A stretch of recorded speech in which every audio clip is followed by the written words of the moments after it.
Yeah. Guess who's Pizzazz? Yeah. It's not Beanie Sieg or J-Ho. Nope, it's not Beanie Sieg or J-Hove or G-Unit or 50 Cent. Nah, it's Bruce in the Format Podcast. And you know who I got with me? I got my main man, Big Red. What's good, Big Red? What's going on, y'all? Chilling. And I got my main man, the Transformer. Transformer was popping, bro. Transformer is here, man. Going good. How about There y'all?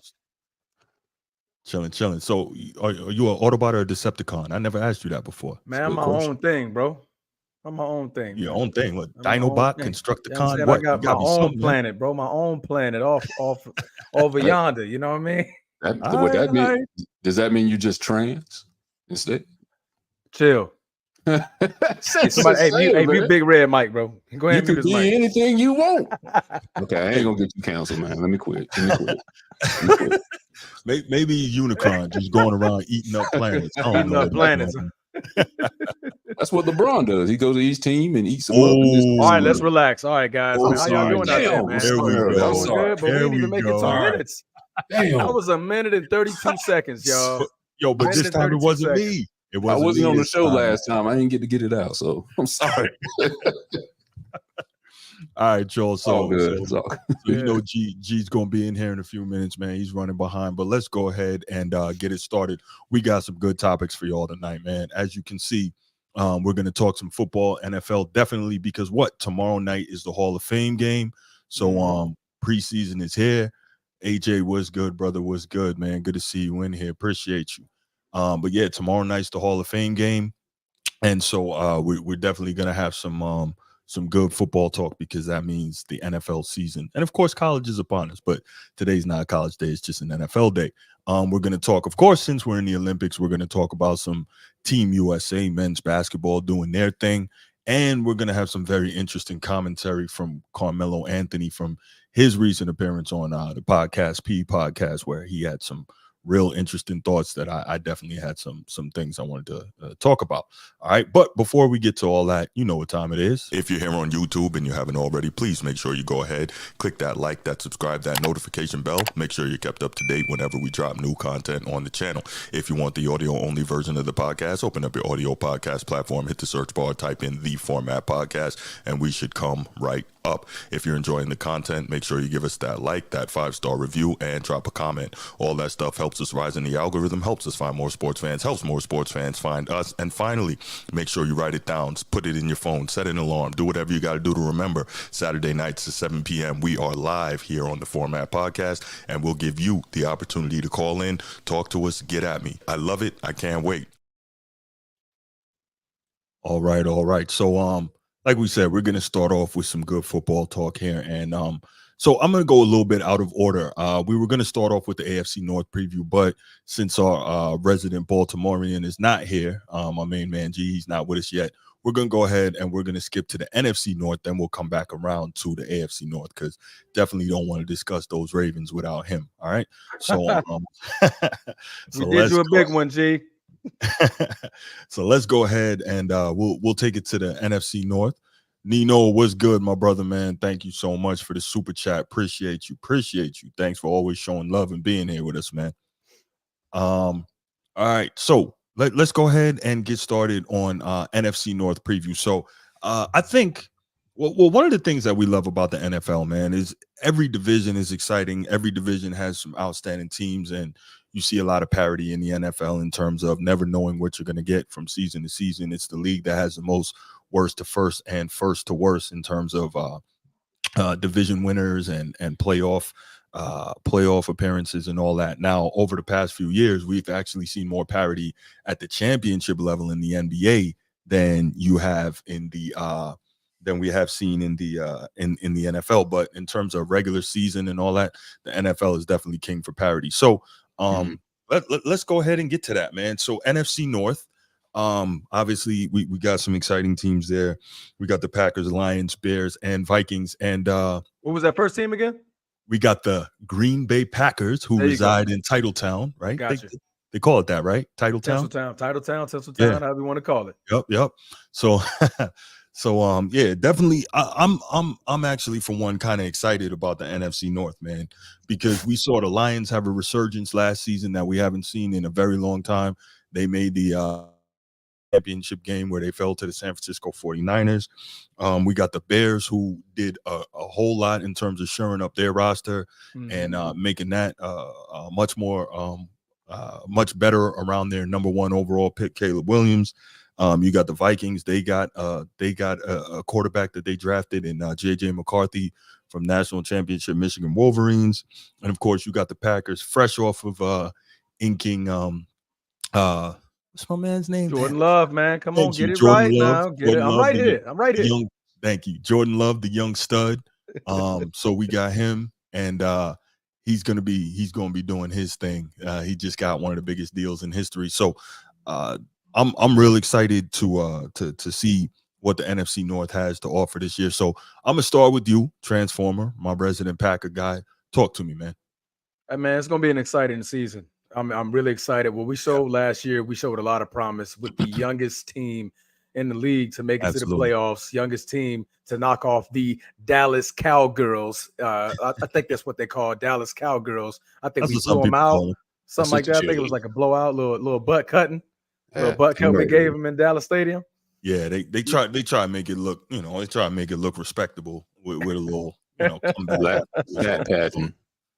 No, man, but no, man, it's gonna be exciting, man. I'm excited to see what they do. I'm not gonna be biased on where I think we're gonna finish. I think we're still gonna finish second. Detroit Lions do have a very, very good team. They're young as well. Jared Goff is doing great things over there. They shored up definitely on the offensive line to give those guys a little bit more help.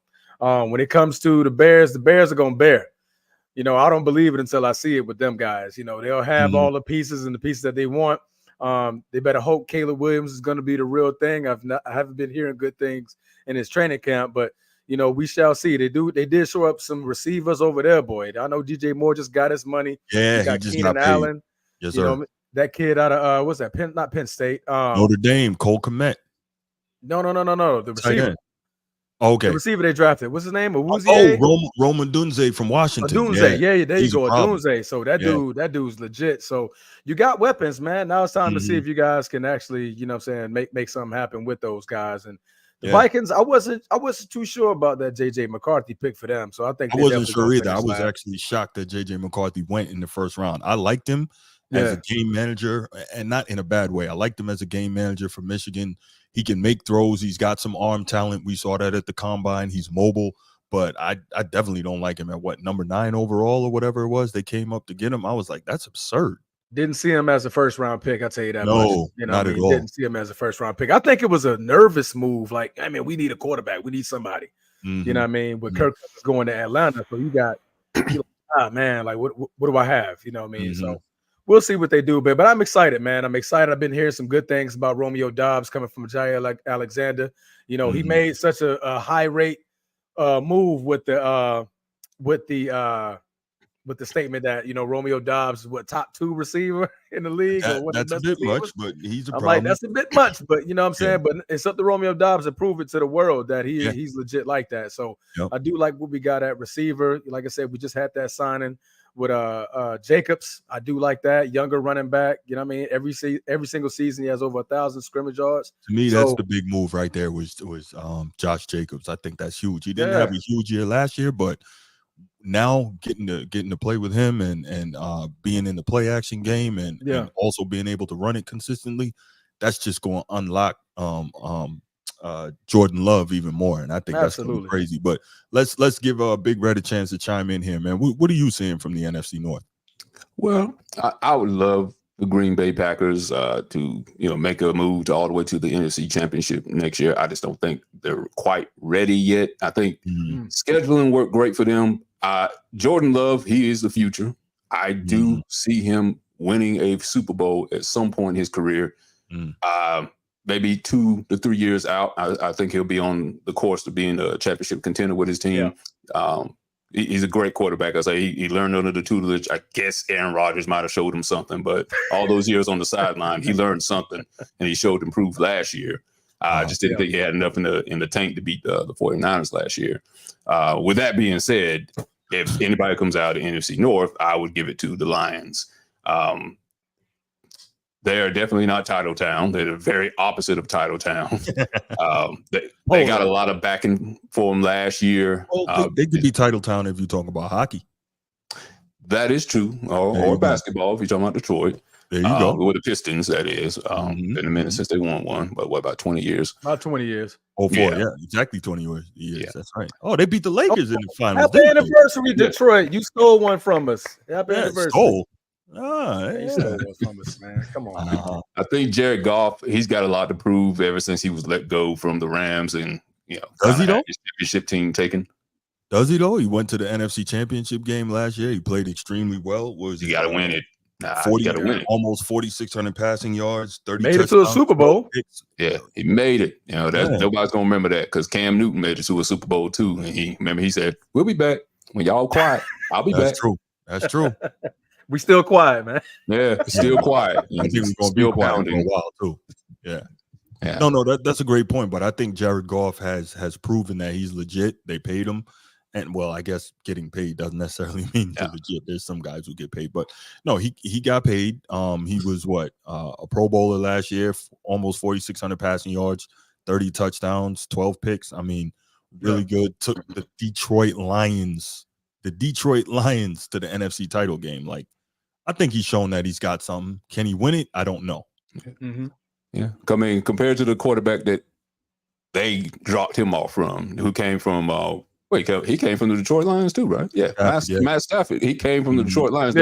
They booted him off to the team he left, and he won a championship with the Rams, and they put him in no title town. He has a lot to prove. Yeah, it's nice to do it 1 year. Right now, if he messes up this year, he'll just be Kirk Cousins. Kirk Cousins does great in the regular season, and of course, Kirk doesn't win in the postseason. I know. Exactly. I don't think he has one playoff win. That's what I'm saying. But that's how we're going to remember Jared Goff if he has a sucky year this year. If they don't make the playoffs this year, as you know, Detroit Lions have been up and down in their time in Detroit.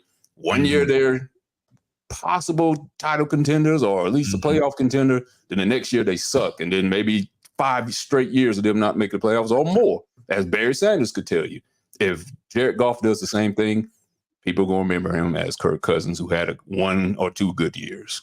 Well, yeah, but I think the with difference big money. We've seen the Lions since Dan Campbell got there consistently improve. And Dan Campbell is legit. That man is legit. Absolutely. They think about it. They've got wide receivers. They've got tight ends. They've got an outstanding offensive line. They've got pass rushers. Like, they have the quarterback. It seems like the Lions have it all. They just need to figure out how to get over the hump. And realistically, if Dan Campbell doesn't make that bad call and go for it on 4th down, maybe we're having a different discussion. Maybe they get to the Super Bowl, right? And maybe, who knows? Maybe they beat the Chiefs. Maybe not. Maybe so. I wanted them to go. They kind of turned into America's team for me. I was I had no game in this. So I was cheering for them to actually win the Super Bowl at one point.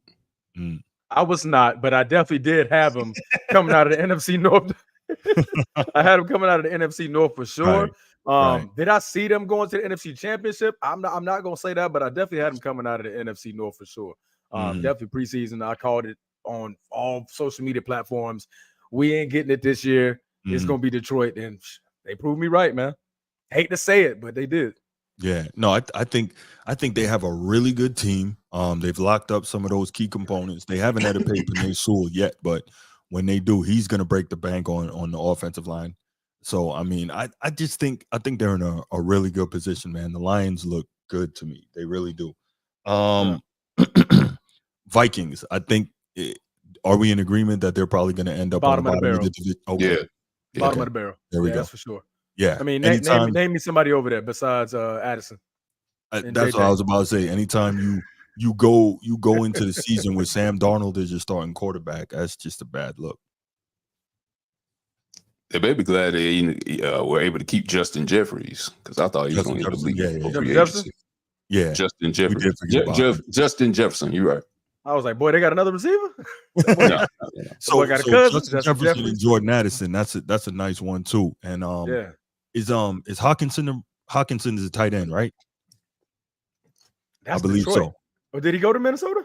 No, Laporta's in Detroit. I think Sam Hawkins is in that Minnesota. was right. Yeah. But even Sam still, Laporta. though, the problem is you don't have anybody to get the ball to these weapons, right?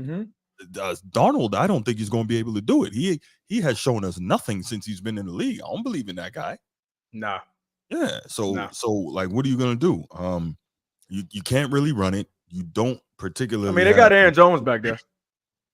Okay. Yeah. They got Aaron Jones. I mean, he played for us. We did our thing. But the thing is, they're gonna lock in on him. You couldn't lock in on him. When he was in Green Bay with Aaron Rodgers, that you had Jordan Love. You had to back them safeties up. So they could definitely load the box and get Aaron Jones out of there in 5 games before he's hurt. So yeah, that boy is prone. You probably can because you sent some pressure after Sam Darnold, and was he seeing ghosts? You know what I'm saying?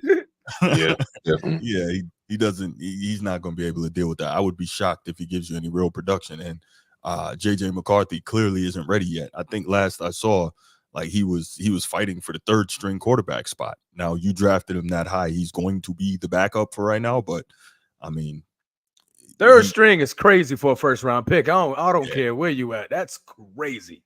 Yeah, absolutely. That's crazy. I don't know what they were thinking. All right, let's go over to Chicago. Let's go to your main rival transformer.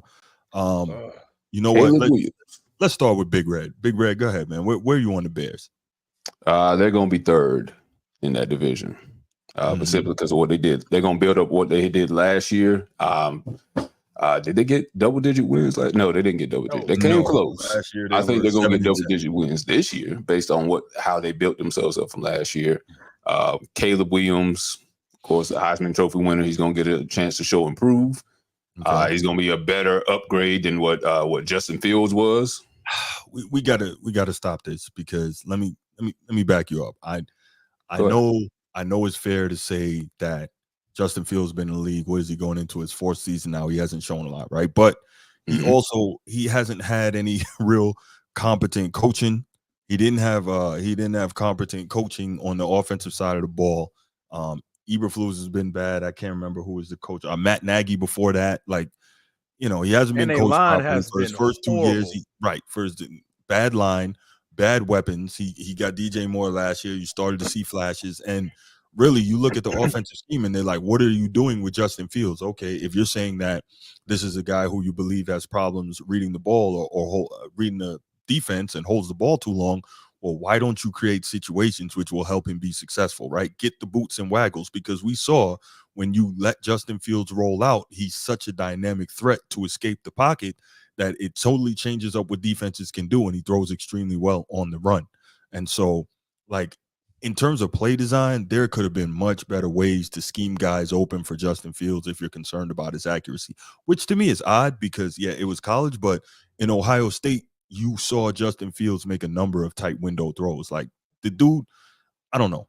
I just think he needs good coaching, and I think if he gets a chance to play this year in Pittsburgh, and we'll get to that when we talk AFC North, I think he could be dangerous with Arthur Smith. But Caleb's about to go through the same thing that Justin went through. Yeah, but he's got a real offensive coordinator and much better weapons. Right. We just finished talking about it. He's got Rome Odunze. He's got Cole Kmet at tight end. He's got DJ Moore, who they just finished paying. He's got the kid that they brought over from the Chargers. Can't remember his name. What's his name? Transformer. You said it earlier. From the Chargers, the wide receiver. Keenan Allen. Keenan Allen. Thank you. If he can stay healthy, that's 3 very good receivers. That's a very good tight end. You can run the football. They shored up the offensive line. And I think over the last 6 games last year, the Bears had like a top 3 defense in the NFL. Eberflus can coach defense. So we've never seen, I don't think, a number 1 pick in the league walk into a situation where there's been so much placed to make the landing from college to the NFL easier.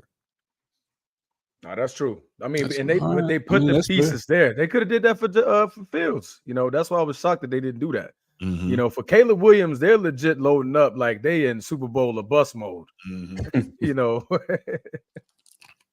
Well, the other thing too is, remember, all these guys are basically, this is their jobs on the line if they don't get this right, because Caleb is supposed to be some generational talent, whatever. He's supposed to be some generational talent, and so you have to deal with that, right? You have to protect him. You have to put him in a situation to be successful. Ryan Poles wasn't there when Justin Fields got there. He didn't draft him. And so Ryan Poles been there 2 years now. Eberflus been there 2 years now. If they blow it with Caleb, they're going to fire all them dudes and bring in a staff that they believe is going to help Caleb be successful. Because what? Caleb has a fully guaranteed contract, right? His contract's fully guaranteed. He's going nowhere. Again, they believe in his talent, and he's very mobile. He's got arm strength. He for all intents and purposes, he's a leader.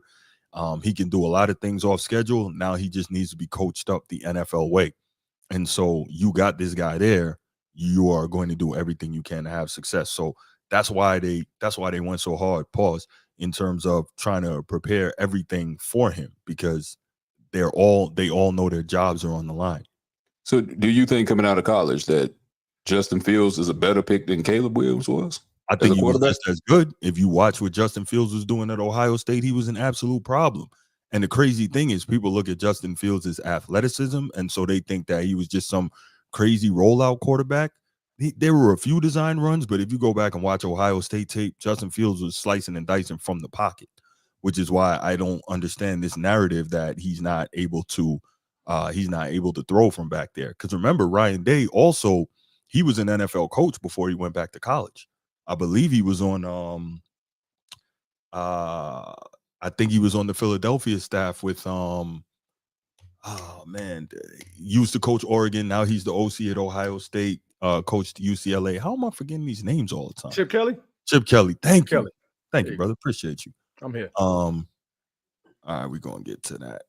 Yeah. So Ryan Day, it's not like he was playing some wing tee or some antiquated college concept. You know what I'm saying? Like, he had Justin Fields running an NFL offense out there. So if you ask me, and most people would think I'm crazy for saying this, I think Justin Fields was just as good in college as Caleb Williams. He didn't win a Heisman, but there's political stuff there too. I mean, Caleb was the best thing smoking in college. He was the best thing smoking. Well, I'll say this: I got some bias because he played for USC, and I'm a Notre Dame guy. So let the true colors show, Bruce. Absolutely. Let the true colors show, man. That's why. Nah, Caleb, that's what it is. I knew. Well, I'll tell you, because 2 years ago, Caleb Williams made Notre Dame's defense look like absolute fools en route to the Heisman Trophy. So, I still hold a grudge about that. That said, when he came out to South Bend and played Notre Dame last year, they harassed him into his worst game ever in college. So, we'll take that. Ruined his chance at back-to-back Heismans and made USC's season go down the tubes from there. So, So you got your payback, man. So give him a little something. That back. No. In all seriousness, no. Caleb's talent is legitimate. I'm not at all trying to crap on the man's talent, because he has tremendous arm talent. He's got mobility, but we're gonna see what he can do in the league, because it's always funny, like, guys that were like lightning fast in college, unless you're like a Michael Vick or a Lamar Jackson, all of a sudden you look a lot slower in the league when those defenders get a lot faster, So he's going to have to learn to make more plays in structure, I believe, instead of trying to extend everything. Mm-hmm. I do agree. Yeah. But they got, like you said, man, they got plenty of weapons over there. Like, you got a running back. You got 3 legit receivers.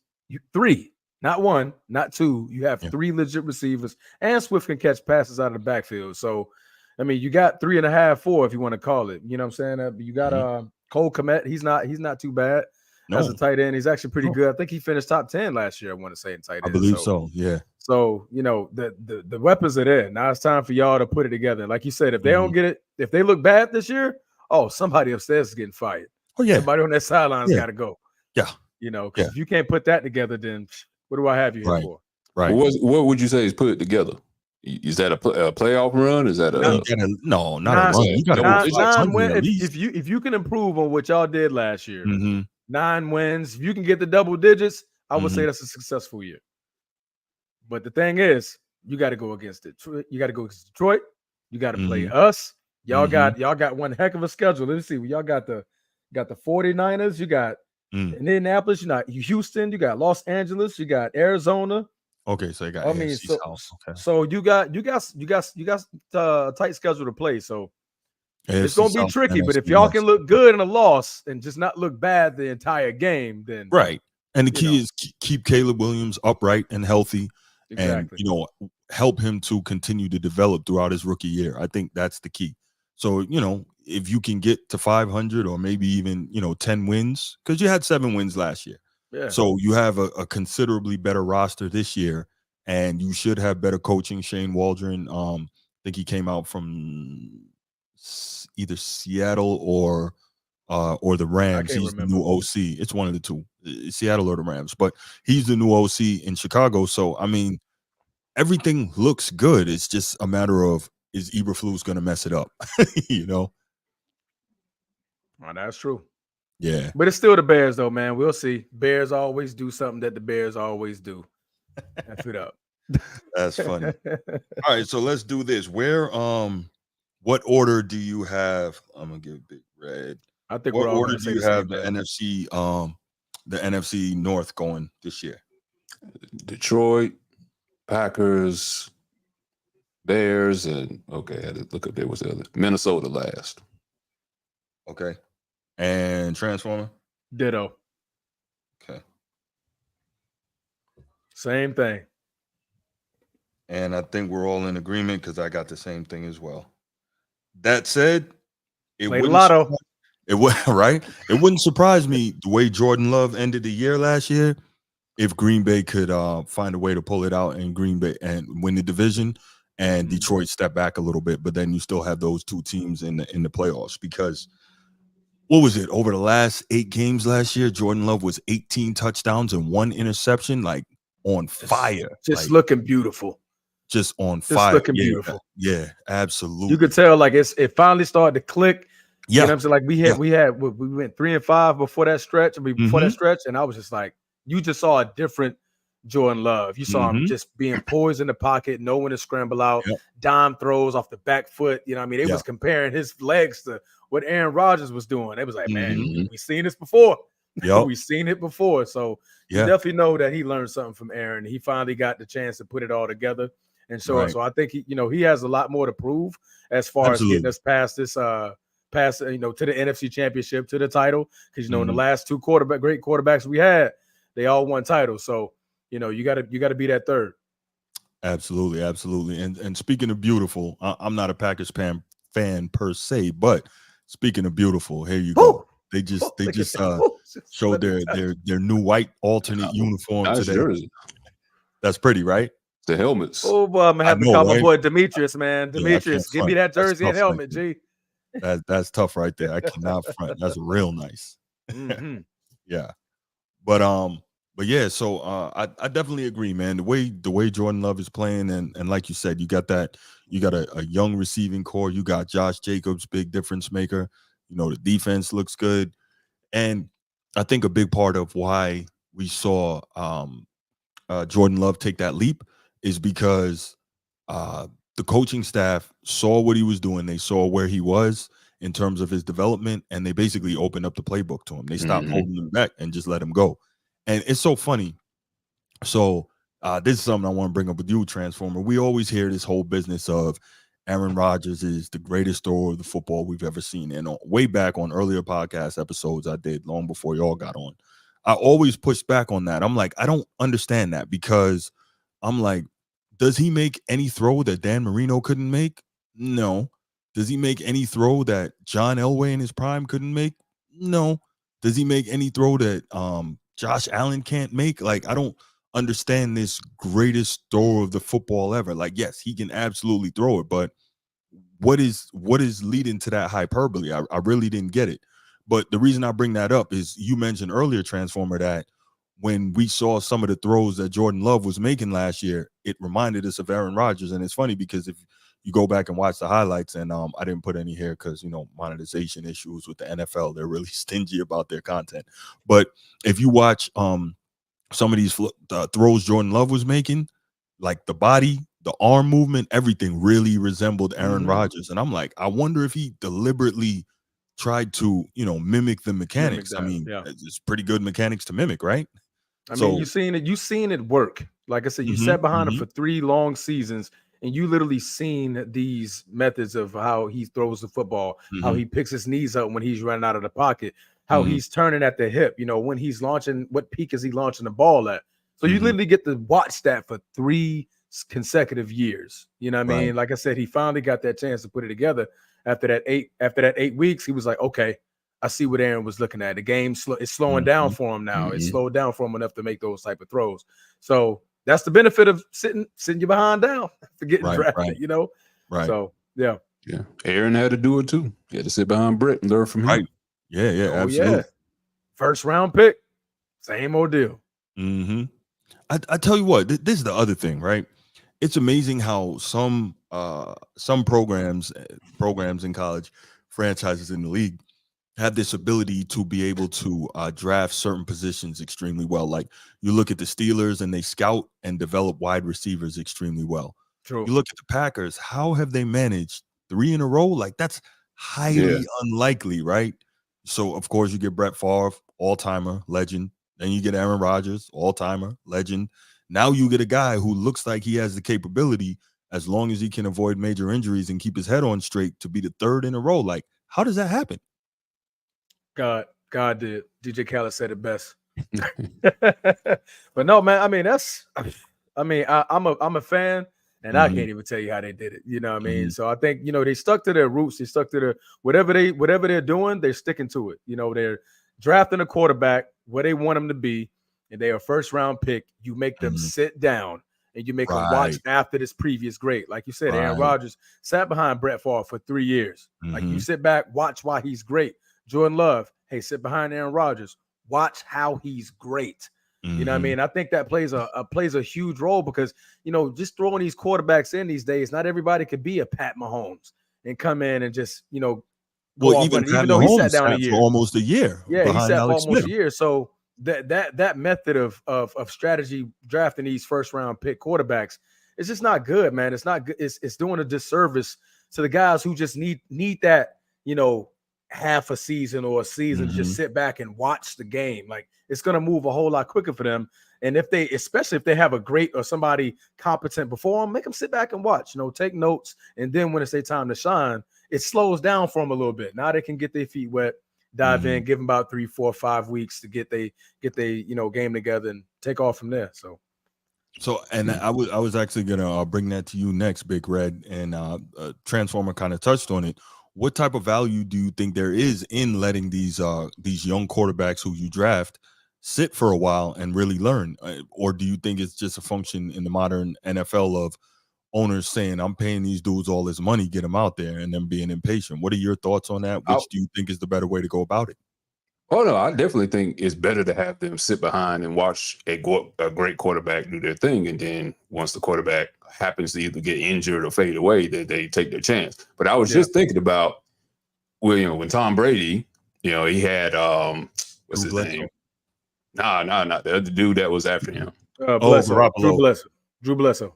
Oh, no, after him. Yeah, Garoppolo. Yeah, that's Garoppolo. Garoppolo was sitting behind him. But he fought tooth and nail to keep him from going in. I guess probably the same thing with what'd you say?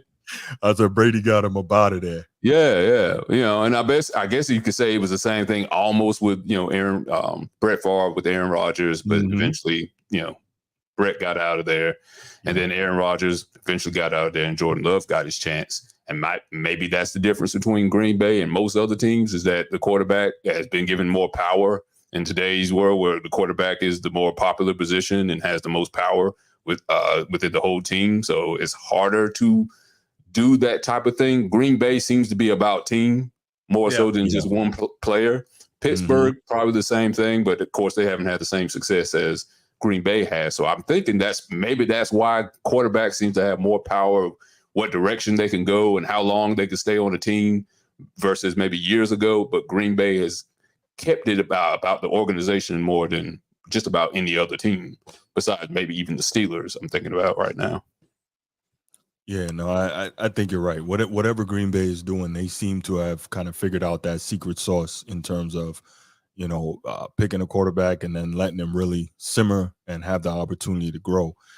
into what can be something special. I mean, and I think they pre-planned too. They plan ahead. Yeah. Mm-hmm, I mean, if you look at it, when Aaron Rodgers was drafted, Brett Favre still had years on his playing career. Yeah, Aaron Rodgers still has some years on his playing career. Mm-hmm. So they definitely do plan ahead. They don't wait until they're just terrible where we can get a top 3, top 4 pick.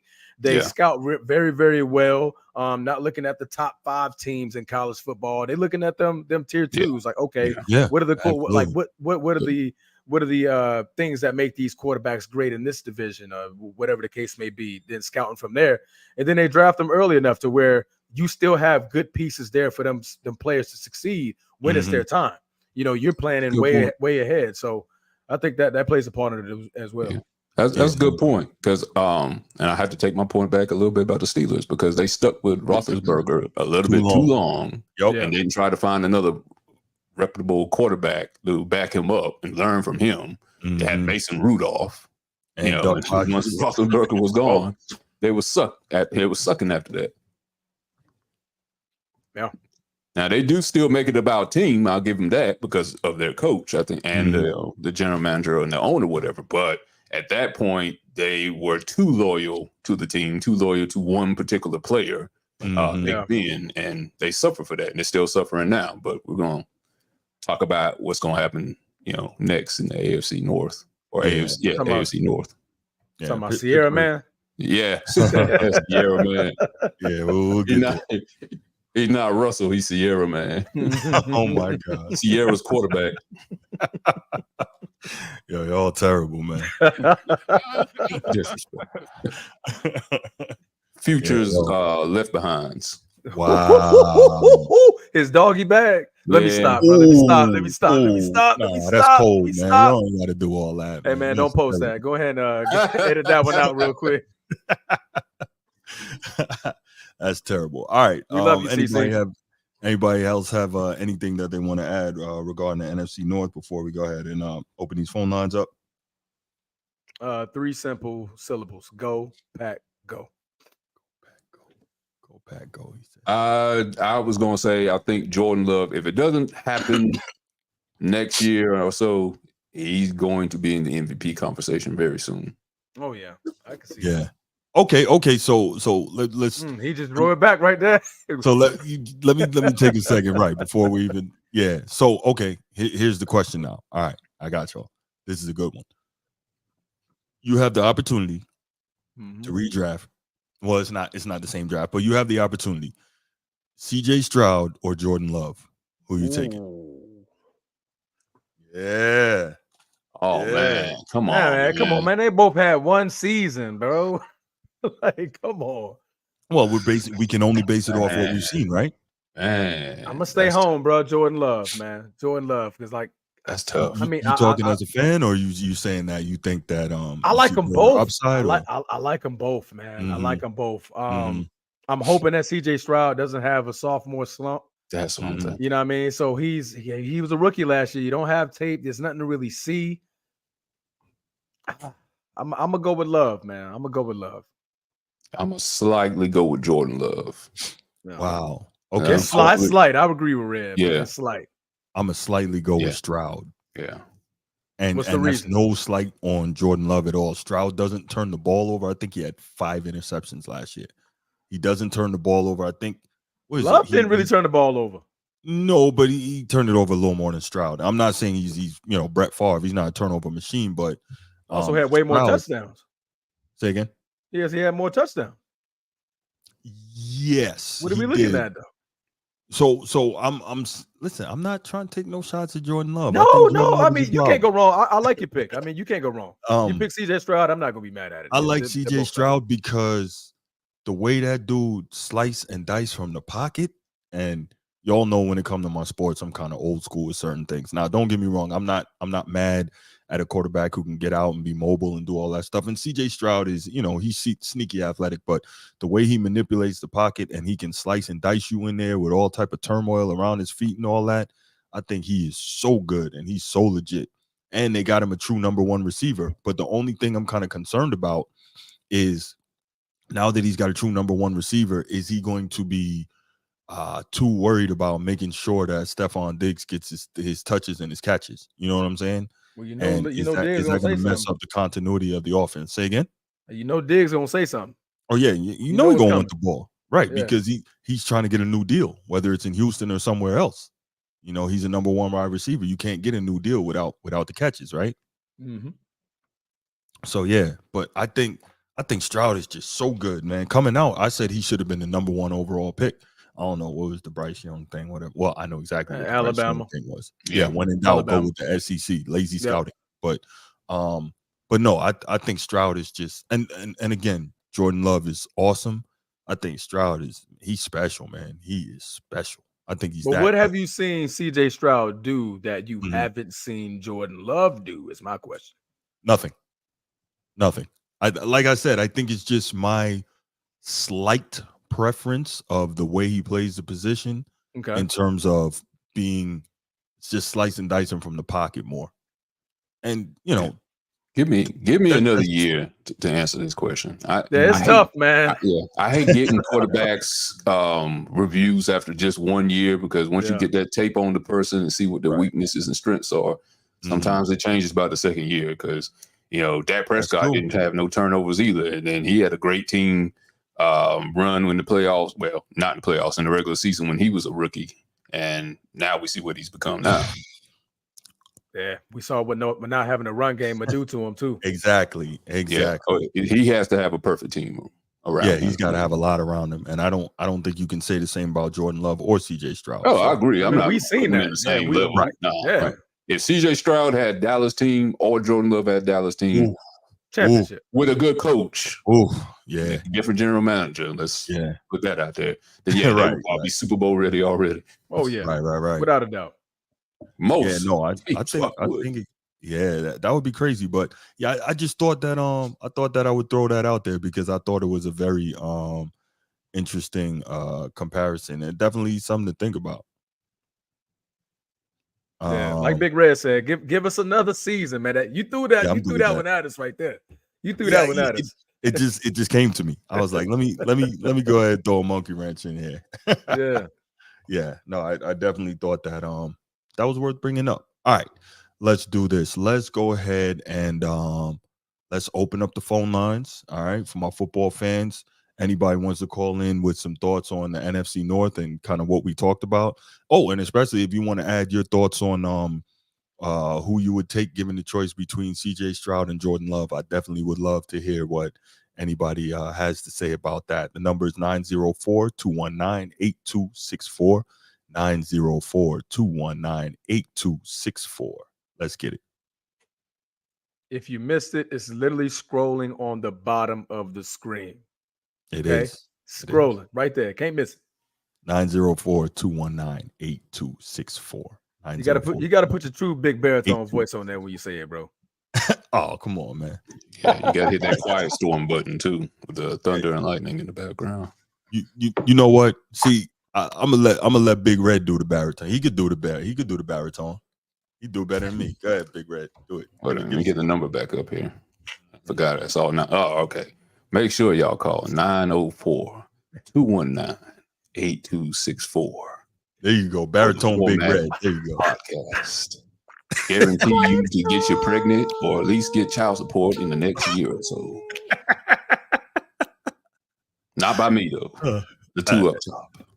Nobody on this panel. Boy. That man said you gotta have a thunder in it. Oh boy. Man. It's that quiet storm playing. Got the rain. Oh man, y'all some fools. Hey man, Big Baritone, man. When you hear him open up the segments, for my podcast, so you make sure you like and subscribe. Who you talking to, big dog? You trying to get a subscriber? You trying to find some matches on this mug, bro? Here you go, man. Nah. I'm good. I am good.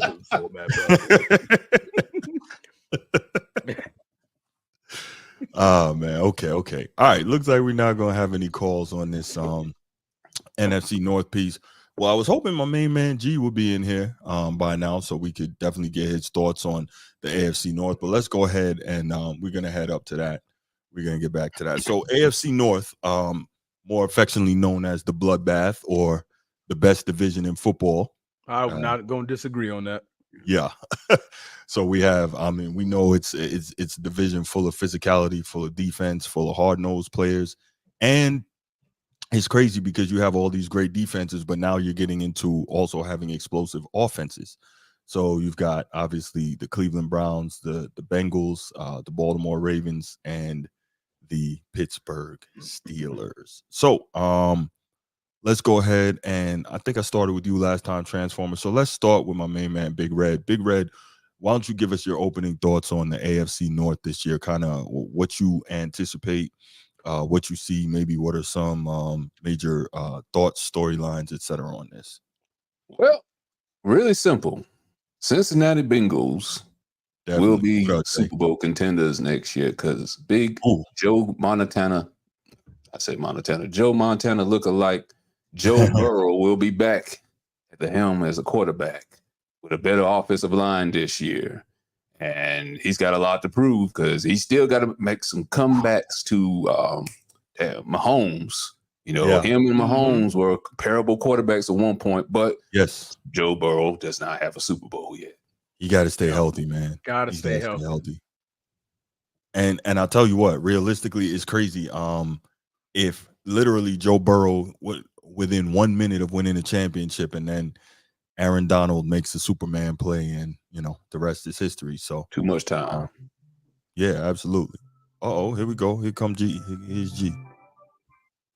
G, what's good? You're on the Format Podcast. What's good, bro? Hey, bro, how's it going? What's up, fellas? Maintaining. What's going on, man? Crack-a-lackin' G. Not too bad, man. Today, not too bad. Just want to jump on really quick because I don't get to call in often, right? But that's right. I definitely want to talk about Jordan Love and CJ Stroud. Okay. And I look at the path to the playoffs from a CJ Stroud perspective, right? Versus Jordan Love. Jordan Love had time to sit back and study and learn the offense, whereas CJ Stroud was pretty much thrown in like a quarterback heavy division, right? Like conference. When you look at the AFC in itself, right, you got some of the best quarterbacks coming out there. And so every week you had to strap up. Whereas on the NFC, everybody knows the NFC was a little, the Detroit Lions was like a front runner, So I look at what CJ Stroud was able to do in such a short time and getting in and pushing his team into the playoffs. Yeah, they fell short to the Ravens. That's going to happen. Any Sunday, that's going to happen. You got a 2-time MVP quarterback there. There you go. They spank rookies for a living. And so, I like Jordan Love. I do. Hats off to the guy. I think he's definitely going to be one of those guys once the dust settles and, his cleats kind of get wore down. He's definitely going to be one of those guys. But right now, I think because I'm in the AFC, CJ Stroud is more of a threat than a Jordan Love. I think Jordan Love path to the top is easier because he's in the NFC. And good point. There's a lot of turmoil there, with the Dallas, right, and then New York not setting up, and then you got there's multiple teams. But I'm not going to just limit it to NFC East, which they always seem to always be there at the end. But I just wanted to say that CJ Stroud is definitely going to be. He's one of those guys, man, like that. I wouldn't say he's a generational talent, but it's too early to say that. But I can see him getting really comfortable really fast, and the production and output of his team, they starting to build around him. He got all the pieces that he needs. He's definitely going to be a problem for the AFC. That's pretty much what I got. But I don't want to deviate from the conversation because I missed the AFC North conversation. We about to talk about it now. We just started. We started with the NFC North because we wanted to make sure that we got some thoughts from you on the AFC North. So we started with the NFC North and came back to it. Oh, great, awesome. Because I was just gonna start with the lesser of the group. but I'll wait my turn, man. I thank you guys for everything that y'all do, man. And it's a good time, man. But I think CJ Stroud got it, man. Like when it comes to those guys, and if I had to say who was going to leave that Division One, I think Detroit is probably going to be the leaders, and then I got Chicago, and then I got the Lions. I'm sorry, not the Lions. The Packers, and then the Vikings. Wow, so Vikings. So you got the Packers finishing third in the NFC North? Wow. Yeah, I got the Packers finish third. Man. I got them finishing third. All right. And y'all gonna see why. Y'all gonna see why later on. No disrespect to anybody. That doesn't mean you're gonna make the playoffs because the NFC is really weak, right? So you might see a thing where the first three teams is going in the playoffs. It doesn't matter where you are. Once you're in there, you got to show up. So, yeah, that's my three, and I do think that the top three will be in the playoffs. Okay. Man, that's a strong take right there. That is a strong take. Man, I need to write that down. He got the rookie. Yeah, write that down, man. Hold me to it. Yeah. So I'm willing to put a little, fatty on that. You got Detroit, Chicago, Green Bay, then the Vikings, Minnesota. Wow. We all agree with the Vikings gonna finish last, so we got that. Yeah, we all agree with that. He must see something. Caleb Williams too. That 2 and 3 is interchangeable. That 2 and 3 is interchangeable. We'll see if we can make a change by middle of the season. Yeah. I think sophomore sprung. Oh, well, they're not even a sophomore, right? This is third year in the league. Fourth. Right? Fourth. No, fourth year in the league. Yeah, he sat for 3. Yeah, he sat for 3. Yeah. So it's a lot of tape out there on him. So yeah. Yep. All right. Well, we're gonna see. That's what I got. All right. Thank you guys for your time. Appreciate you, G. No doubt, man. Make sure you call back at the end of this AFC North segment, man. We definitely want to hear. You already know. All right, brother. You already know. All right. Yeah, I think it's going to be a big dog fight though between the Bengals and the Ravens. I think the Bengals is going to win out. I don't know what to expect from Derrick Henry. I don't know if he's going to regain his former glory that he had in the past years, or 1,100 yards is what you're going to expect. You're not going to get 15 or 200 because I didn't think so. Lamar Jackson going to get a lot of yards on keepers, so that's going to take something away from Derrick Henry. But you're going to get 1,100. Lamar Jackson, I'm not sure about him either. Now you will, because I think he lost 30 pounds this offseason. He got lighter. That don't make me happy. He back to injury prone. That's what I was saying. When think about this, right? Everybody's gonna be loading up the box to try and stop Derrick Henry. So now you got Lamar Jackson with the threat of pulling that thing and going around the corner, as Shannon Sharp like to say, jump out the window on you. Hey, jump out the window. By the time you look up, that dude is 20 yards downfield. It could be real dangerous. I saw a comment in the chat from Jay Willis, and this was interesting. If Deshaun can get to any resemblance to Texans Deshaun, they could be contenders. And that's true, because they've got a heck of a coach in Kevin Stefanski. They had the number 1 overall defense last year. This is Cleveland Browns. And then they did all this and got to the playoffs with Joe Flacco, a guy coming off the couch. Now, don't get me wrong. Joe Flacco is a Super Bowl champion, Super Bowl MVP with the Ravens. I feel the need to let you all know that. But yeah, it's been a while. But the point is, he came off the couch and did work. So now imagine if you can get Deshaun Watson even, 75% of what he once was. That could be a very dangerous team. Now I'm starting to wonder. I don't think that he can get back to that, just based on what we've seen. He doesn't seem to be able to stay healthy. I don't think so. But if he does, man, Cleveland is super dangerous, and you could have 3, maybe even 4 teams from that division end up in the playoffs. This is crazy. Yeah, it depends on if Deshaun averages more massages than interceptions this year. Wow. If that changes, I think we're going to see a Texans resurgence. So, whoa, you know what? Too soon. I'm not even going to do it, man. When we get offline, I'm gonna tell you some. Yeah, when the show goes off, we gotta talk about that, because that's wild. Wow. Okay. I don't even know where to go from there. There go my boy. There go my brother. Sean got that yellow and black, or that black and yellow. Oh man, that's a Steeler. Oh, okay. That's a Steeler right there. All right, so you know what, Edward Jackson, shout out. You know what? Let me put your comment up here. So since you brought that up, man, let's get to those Steelers, okay? And this division is just so man. But let's get to the Steelers. First, let me say this: I'm a diehard Ravens fan. However, I got to give all respect, and I'm talking about all respect due to Mike Tomlin. One of the hand down best coaches in the game. Absolutely. And a guy who does not get the respect that he's due, because I mean, he's literally, there's been so many years, what is it, in 17 years now, he's never had a losing season. And there's been so many years he's literally, you know, duct taping and super gluing that team together because they don't have quarterback play. I mean, this dude made the playoffs with Mason Rudolph and Duck Hodges. Like, come on, man, who's doing that? Who's doing that? You know?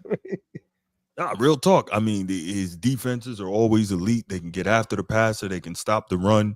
And Mike Tomlin is truly, truly a leader of men, man. I got so much respect for that guy. And I hate that I have so much respect for him because he's the coach of the Steelers, you know? Yeah. But he's just an outstanding football coach, an outstanding football man, and, you know, easily first ballot Hall of Famer. The guy is that good.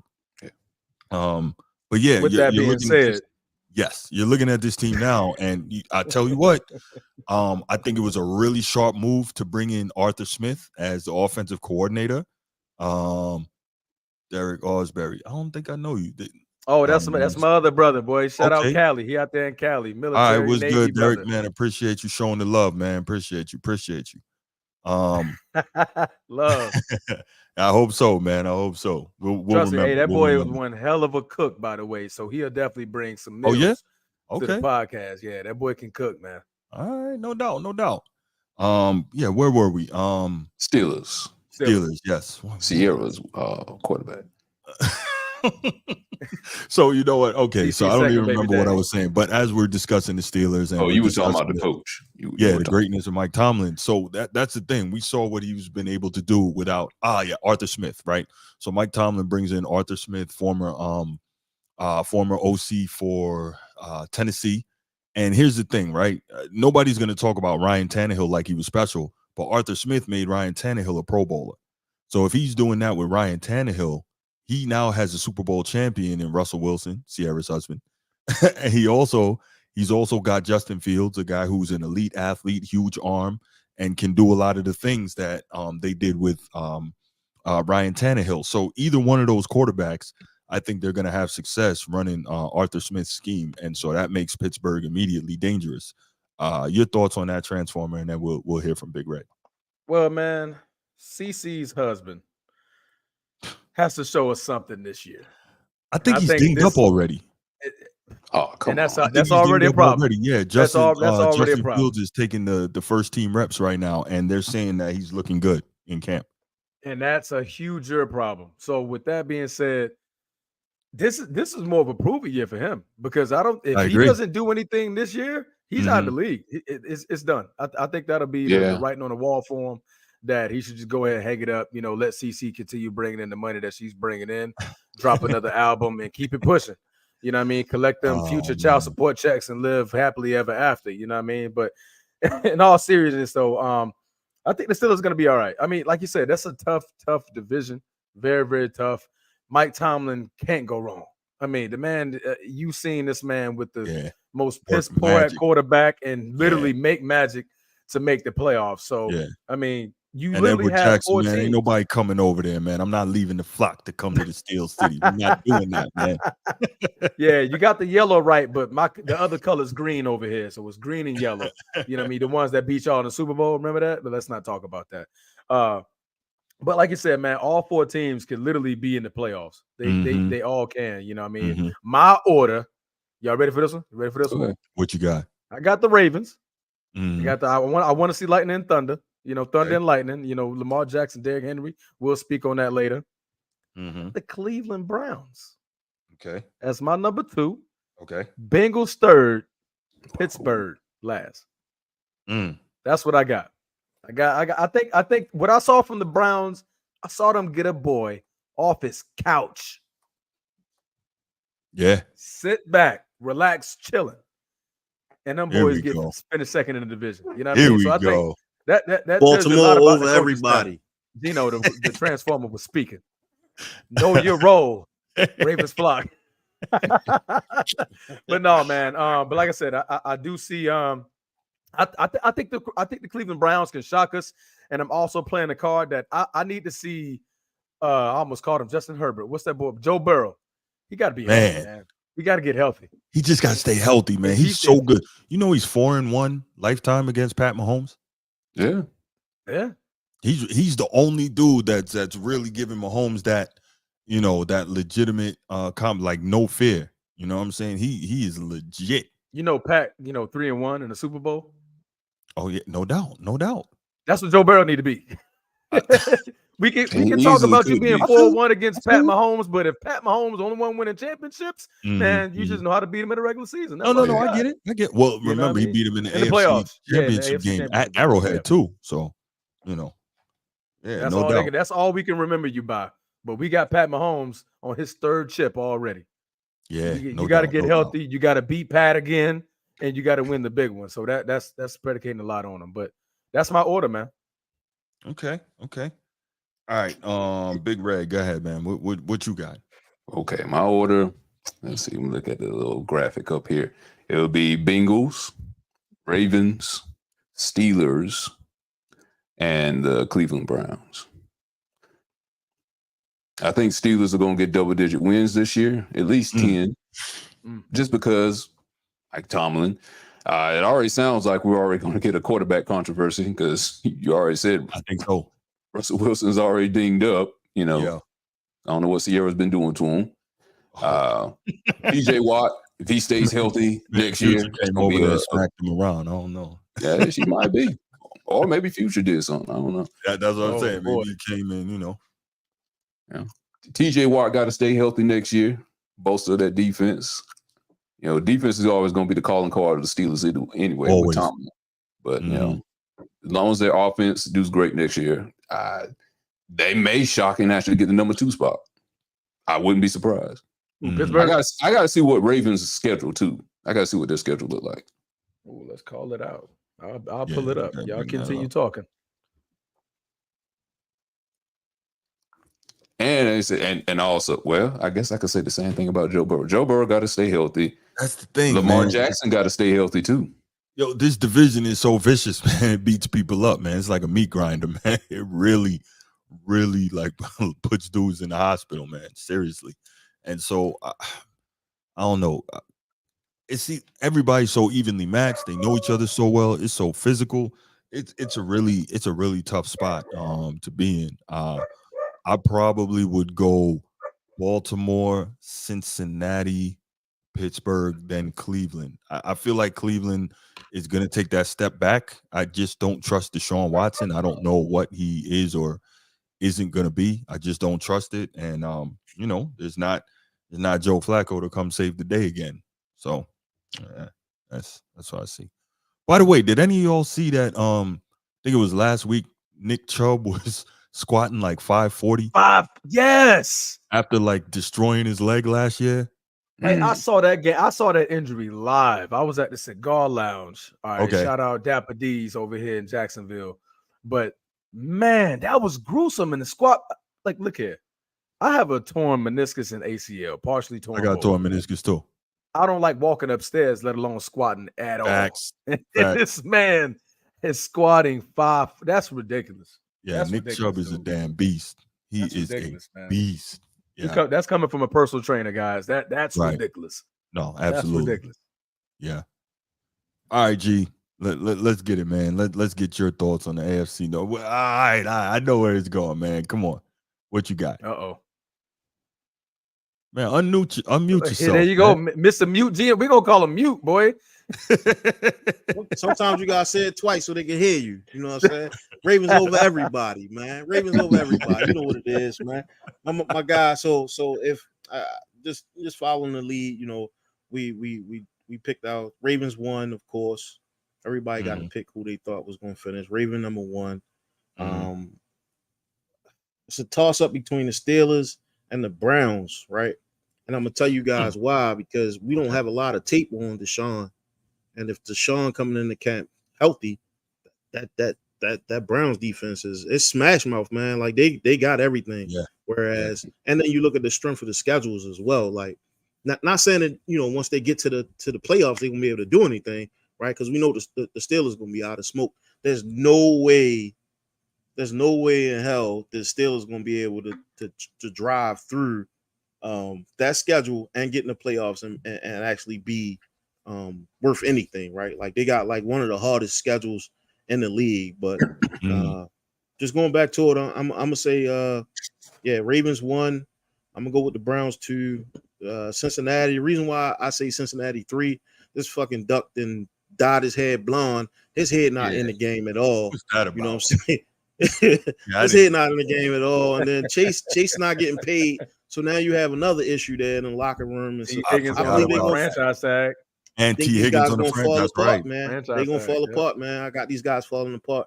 And so that's why I elevate the Browns over them, and then the Steelers, of course, Cincinnati last. But I mean, it's AFC North, so really these games are ones in the trenches, right? This is at the line of scrimmage, right? So with the addition of the King Henry, right, and Lamar coming in camp, I would say healthy, but he got sick, he got ill. He always catch COVID every year, you know what I mean? But this kid got the stuff, man. Like he got the stuff, and he humble, and so I look forward to seeing how he produce when it comes to this season, man. The AFC North is probably where it's going to be held at. The Chiefs really been kicking our ass every time. Oh my gosh, man. Joe Montana, the Hannah Montana. Yeah, man. We definitely need to do something about Taylor Swift. We definitely need to do something about Taylor Swift, man, because she causing the fans a lot of grief. That's all I got, bro. Oh man, I was gonna say one thing. You probably better hope they don't have any tape on Deshaun, because they could end up in litigation in courtroom. So, oh damn, bro! I knew where it was going, man. I knew where this was going, man. Cut the commercial. Big Baritone, take it away. Take it away, Big Baritone. For one thing, at some point you gotta earn your money, bro. At some point you gotta earn your money, yo. Like they got this dude all this money. Everybody else getting paid. It's the same thing with LeBron, minus the the hand jobs. But wow, he gets that. All right. This is a child show. Okay, I got you. All right, I digress. Red is okay. Got you there. Edward Jackson, to your question, man. I don't know about the rest of these brothers here, but I definitely think Cleveland regrets paying Deshaun, because I think they thought they were going to get the Texans Deshaun Watson, and they didn't get that. And they gave this dude a fully guaranteed contract because they were so desperate to get him, because he wasn't going to go there, and they was like, man, we got to do something to get this guy. And so they made the move, and it has not paid off, whether it's injuries or whatever else, suspension first, then the injuries. So I think they absolutely regret it. Can I mention one thing though that we hadn't discussed about the Ravens? Yeah, absolutely. Lamar Jackson, very talented quarterback. What, 2-time, 3-time MVP? Yeah. Okay. Shows up in the regular season. The playoffs. He's choked quite a bit in the playoffs. Like he's nowhere near what he was in the regular season. When it comes to those final games, he gets put out in the playoff. So there's is this two going sides. to be another year, or is this going to be a breakthrough year? Because there's two sides to that coin. Excuses are building up a lot. We could look at it and say that it could likely be a breakthrough year, and the reason why is with each successive playoff appearance, Lamar has gotten further. Right, he's advanced one game each time. So we can look at that and say, it's a building process. The thing is, our modern day, we're so impatient with our athletes, right? If we see an athlete that's doing stuff and playing at a high level, it's like, okay, got to win a championship now, guy. Because didn't Giannis win 2 MVPs? Then we were like, okay, he's got to win a championship. He's got to win a champ. And so he got it done. But sometimes we just need to be a little more patient, right? I heard something the other day. I want to say John Elway didn't win a championship till he was 37. Peyton Manning, I think, didn't win a championship till he was 29 or 30. Like, it's not even the winning though. That got it done young. It's not even the winning though, because Joe Burrow hasn't won yet either. It's his performance when they lose. That's what I'm worried about. His performance. Always one of his worst performances when he lose. Yeah, it's true. Joe Burrow has had classic games and lost. But you couldn't really blame it on him, even though most of the blame is going to go to the quarterback. But as it Lamar should. Jackson, you have no point, but you have no other out but to blame him for a lot of the losses. Yeah, there's some other other ways you can blame the Ravens, but he's the leader of the team. That's the person that's going to get the most of the blame for his team being put out the playoffs. He's going to get the blame for the winning. He's got to get the blame for the losing too. Yeah, the onus is definitely on him. But to say that he can't get it done, I mean, you're negating like freaking hours and hours of highlight film, right? But if they running a tight end sweep in the clutch, right? Yeah, that was terrible. If that play call is being called from the AJ, offense, you're right. He doesn't get the right on the money. Yeah, the play calling is freaking horrific, man. And yeah, so now you got like a young college quarterback calling your plays, and he totally moved from what we've been doing all season, all regular season, and now he want to throw the ball. He want to be pass happy. Yeah, you know what I mean. When we got a bush, man, like we got a bull, and I looked at it multiple times. I'm like, Todd Monken called in the AFC. I'm looking at it. I'm like, yo, we made our bread and butter off of running the ball down your throat and controlling the clock, and now, I mean, much to the Kansas City Chiefs. Coaching, they put us in a position where they shrunk the field or they shrunk the game, and Todd Monken just wasn't able to, he wasn't able to adjustment. Yeah, he did not make that adjustment, man. And so y'all went away from the run entirely too early. Yeah, it falls on. It definitely falls on Lamar, right?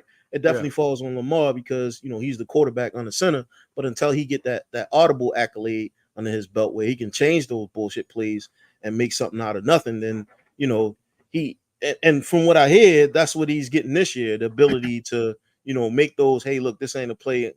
It's one thing to be in the trenches and then make those battlefield decisions. It's another thing to get that call from that commander above and saying you need to do this when you know in your heart that you're supposed to be moving this way. And so I think that's what we've been seeing. Lamar's been getting extremely better, I think, and we'll get to see in the regular season if he get to change those plays at the line. That's what made Brady so successful. He was able to change the play at the line of scrimmage. We never saw that from Lamar, and so if that does happen, then I think we'll see a different team coming out that backfield.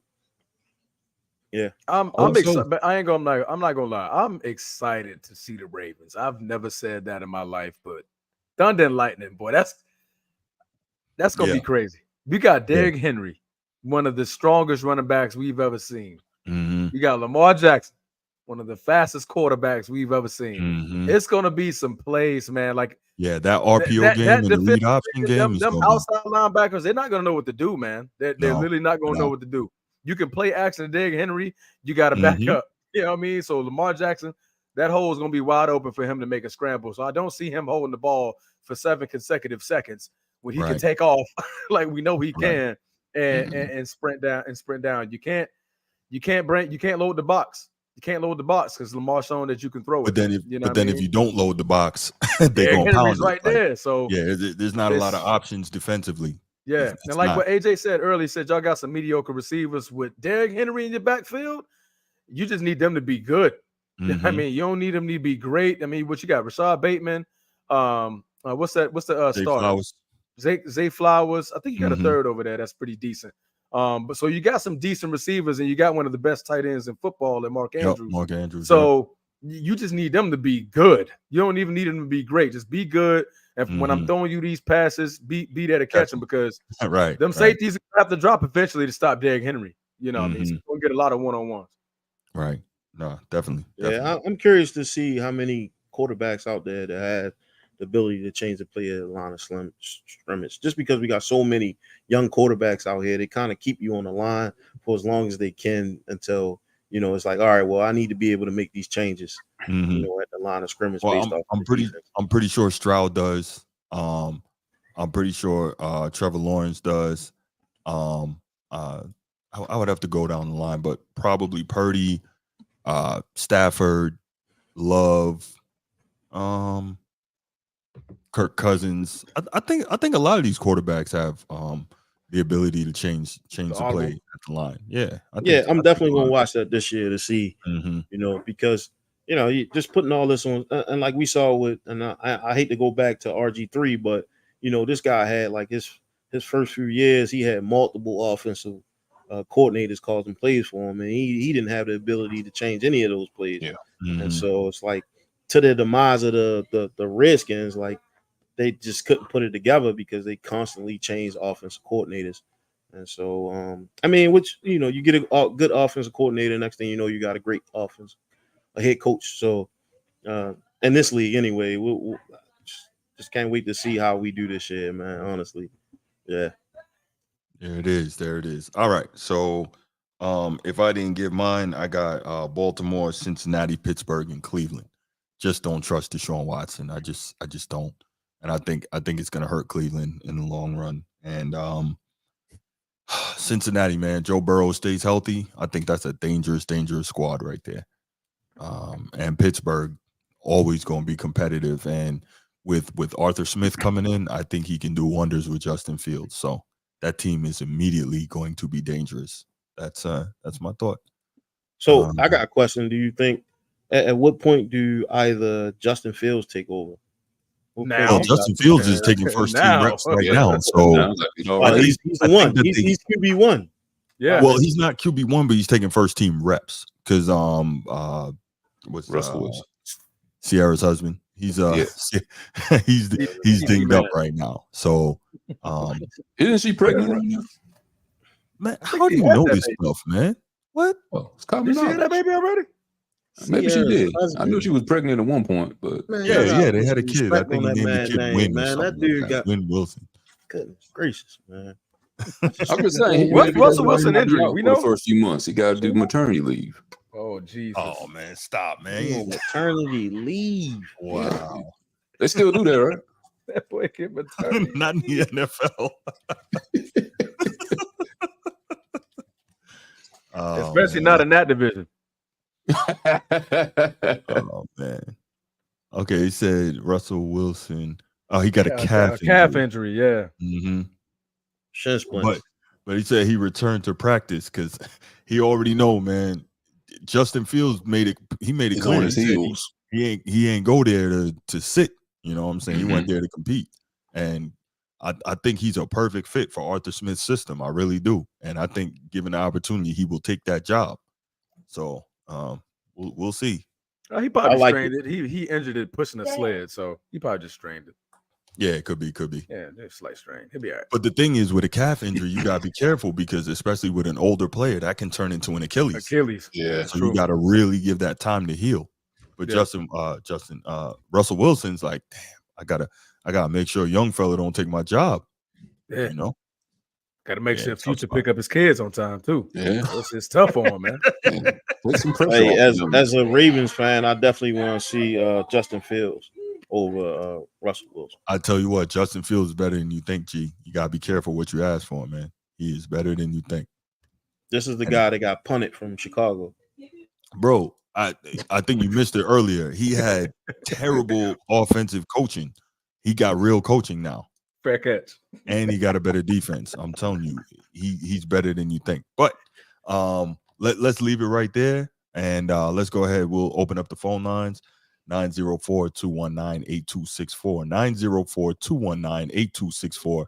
Why don't you go ahead, dial that up, give us a call, give us your thoughts on AFC North, how you think the division's going to shake out. What do you think? What are you looking forward to seeing? And what do you think are key storylines? 904-219-8264. I'm expecting a war here. I don't know if my bro Sean gonna call in about them Steelers. AJ may call in about them Ravens. It might be a barn burn on them phone lines. Yeah, the Steelers got to go through hell and high water to get to the playoffs, man. I don't think they built like that. I don't think they built like that, man. They built like that. Hell no, they ain't built like that. They got one of the best coaches. They ain't built like that, bro. Like that. Yeah. They not built like that. Not this year. Mike Tomlin is that dude, man. Okay. Sweep the legs. We're looking at that. Let's look at the Pittsburgh. Hey, rest in peace to Jacoby. Rest in peace to Jacoby, no man. doubt. Like real talk, man. Oh yeah. No, absolutely. Yeah, he survived the Tomlin leg sweep. And, sure did. He just gone too soon, man. Just gone too soon. Oh, we got Nino. Right? Nino is a Steeler. That's right. Let's take this. Oh, he sure enough is. Nino, what's good, brother? What's going on? Maintaining, man. What you got? LG, y'all in trouble. What? Y'all in big trouble. Man, who in all trouble, had bro? Steelers last. The Steelers finally got a quarterback that can score 20 points. We've been beating y'all with no quarterback. So it's gonna get ugly. Now, the thing about the AFC North, I believe we can beat the Ravens, but I don't believe nobody else can beat the Ravens in the division. Hey, Nino, what quarterback? I believe. You said what? He said, "With what quarterback?" Either one of them. Either one. Either one of them better than what we've been had the last 3 years. And we've been CC baby daddy gonna give you that work. Playing good defense. Well, now Cincinnati is who I'm worried about. Cincinnati can beat us, but we can beat y'all. I don't think nobody else can beat y'all. Yeah. So I believe our division gonna come down to who can stay healthy like it always do. But we got a quarterback now, so we going to the playoffs. Which one is that? Yeah. Whichever one you want. I like Fields though. You gotta be able to move around. I'm gonna tell you what I think y'all problem is though. What's that? I think whoever y'all put on it, they're gonna be running for their life. Guys, let me chime in. But Justin Fields can do that. Nino, can you hear me? Nino, you hear me? I want you to hear this last stretch y'all got to go through the end of the season. Week 11, Baltimore. Sound off. Week 12. Week 12, Cleveland. Week 13, Cincinnati. Week 14, Cleveland. Week 15, Philly. Week 16, Baltimore. Week 17, Kansas City. Week 18, Cincinnati. That's how y'all end the season. That's a gauntlet, man. That's a gauntlet. Now, see, I don't know. Somebody eat y'all. An AFC North man or Steelers man, but that's been a knock on us. We play down the competition. When we play hard teams, we ready to play ball. Every time we lose, it be the teams they say we supposed to beat. The Raiders and all this old nonsense. So we need every week. Somebody's gonna have them boys ready to play in the big game. We don't need no game they say we supposed to win. We don't need none of that. That's bad for us. I don't know why. I mean, your first 9 games look pretty decent. Yeah, whoever start isn't gonna finish. So y'all know that, right? So if Phil start, that's a he's not gonna finish. He's not gonna finish the season. Well, Fields can escape, man. He got some mobility. He got a chance. Russell Wilson, he slowed down a lot because he's getting old now. That's what I think y'all problem is. Y'all run the same offense all the way to the playoffs. And for some reason, when Lamar gets to the playoffs, I don't know if it's in his head, it's stereotypical or what. But when he gets to the playoffs, he don't take off like you see what Mahomes do? Mahomes don't run till he get to the playoffs. He don't care nothing about what they talking about. Nah, he knows exactly when to do it. He turned it on. Lamar run all regular season. You in the playoffs, don't run nowhere. But I think that's going to change when you got Derrick Henry in the backfield, though. I think so too. That's going to change, man. Yeah, you can't go get a bell cow like Derrick Henry, one of the best running backs we've seen in NFL history, period, and not give him the rock in the playoff. It's just not going to fly. It's just not going to fly. There's no way. No way. Yeah, we definitely have like a tier 2 running back core. He ain't the was able to make him into a tier 1 core. So, you know, there's that. Lamar is the X. What defense can you play for that? What defense can you play for that? For Lamar? If Lamar can throw, what defense can you play with them if they got Derrick Henry? One of them. What you gonna play? Damn if you don't. Nah, yeah, there's nothing you can do. Can't run zone because you're gonna run right through it. So you gotta stack the box. Lamar gonna have what? I think he's gonna have man-to-man coverage. So we're gonna see. We're gonna see what he about this year. Yeah, I mean, just imagine you fake the handoff to Derrick Henry, get the offense flowing one way. Lamar rolls back out, bootleg to the opposite direction. Now the defense has to adjust. Somebody's got to come up, and if he doesn't take off, he drops it right over the top to a wide open receiver or a tight end. Man, there's going to be a lot that what's his name? Todd Monken's going to be able to draw up if he decides to actually do it. You know. Right. Yeah. And y'all got receivers this year. I don't want to hear no excuses. Hey, Nino, I got big respect for you being a Steelers fan this year. But I want to tell you guys might be outmatched, man, this year, man. But you heard it here first. No disrespect, you know, because I love the Sundays that we play you guys, but I look forward to them this year. Oh yeah. Now I love Lamar. Now you can only describe it if you're a fan. Like, we got respect for the Ravens. We got real respect for the Ravens. Nino, hold on. Let me take this one, man. I got another call on the line. Let me take this. All right, brother. Hello. Hey, can you hear me? Edward, what's going on, man? How you doing? Oh shit. Hey, how y'all doing, man? Doing all right, brother. Hope everybody's doing good. Brian, I heard that slick comment you said about my Steelers, talk about that old Super Bowl. But anyway, I was calling to talk about the now the Red said something about the Lamar Jackson. I agree with what he said because he got to do it in the regular. We do it in the regular season. Mm-hmm. He got to show up in the playoffs. And but I'm still trying to contemplate, thinking in my mind. I don't know why did Tennessee get rid of Derrick Henry, but y'all, that's a good pickup. Very. Of course, for y'all. I mean, I'm not, even though I'm still a fan. My personal opinion, I think it got him for third down and goal line. I don't know if he can still move like he do in Tennessee. Oh yeah, absolutely. Oh yeah. So, and with the previous caller, he was still a fan. I can't be biased. I still see. I'm more worried about the Ravens and the Bengals because if Burrow stay healthy. Hello. Yeah, I'm here. We're here. Yeah. I'm worried about the Ravens and Bengals. Cleveland, that's really real talk. Like, I think Cleveland Browns really regret paying Deshaun Watson that money. Mm-hmm. I mean, that's crazy. You let Joe Flacco come off his couch just chilling with the family cutting yard. But I'm not going to be a bias. I will see us being third in that division. And hopefully, I would like to see Justin Fields. I mean, because he's young, he got the young legs. But Russell, I mean, he got the experience in the 2 Super Bowls, won one. So hopefully we'll have a good one. But I was just calling to say what's up. And like I told Gino and you, man, we got plenty of room over there if y'all want to. Nah, we good, man. We good in the flock, bro. Can't do that. Nah, ain't gonna happen, Captain. Okay, y'all, man. Y'all have a good one. I'm going to back and watching, man. D, I love you, man. Y'all have love a good you too, brother. All right, brother. Thank you for the call, man. I appreciate you. All right. If anybody else has anything they want to say regarding the AFC North preview, 904-219-8264. We will go ahead and move it to some Team USA. Because why? We're in the Olympics, so we got to talk some Team USA, right?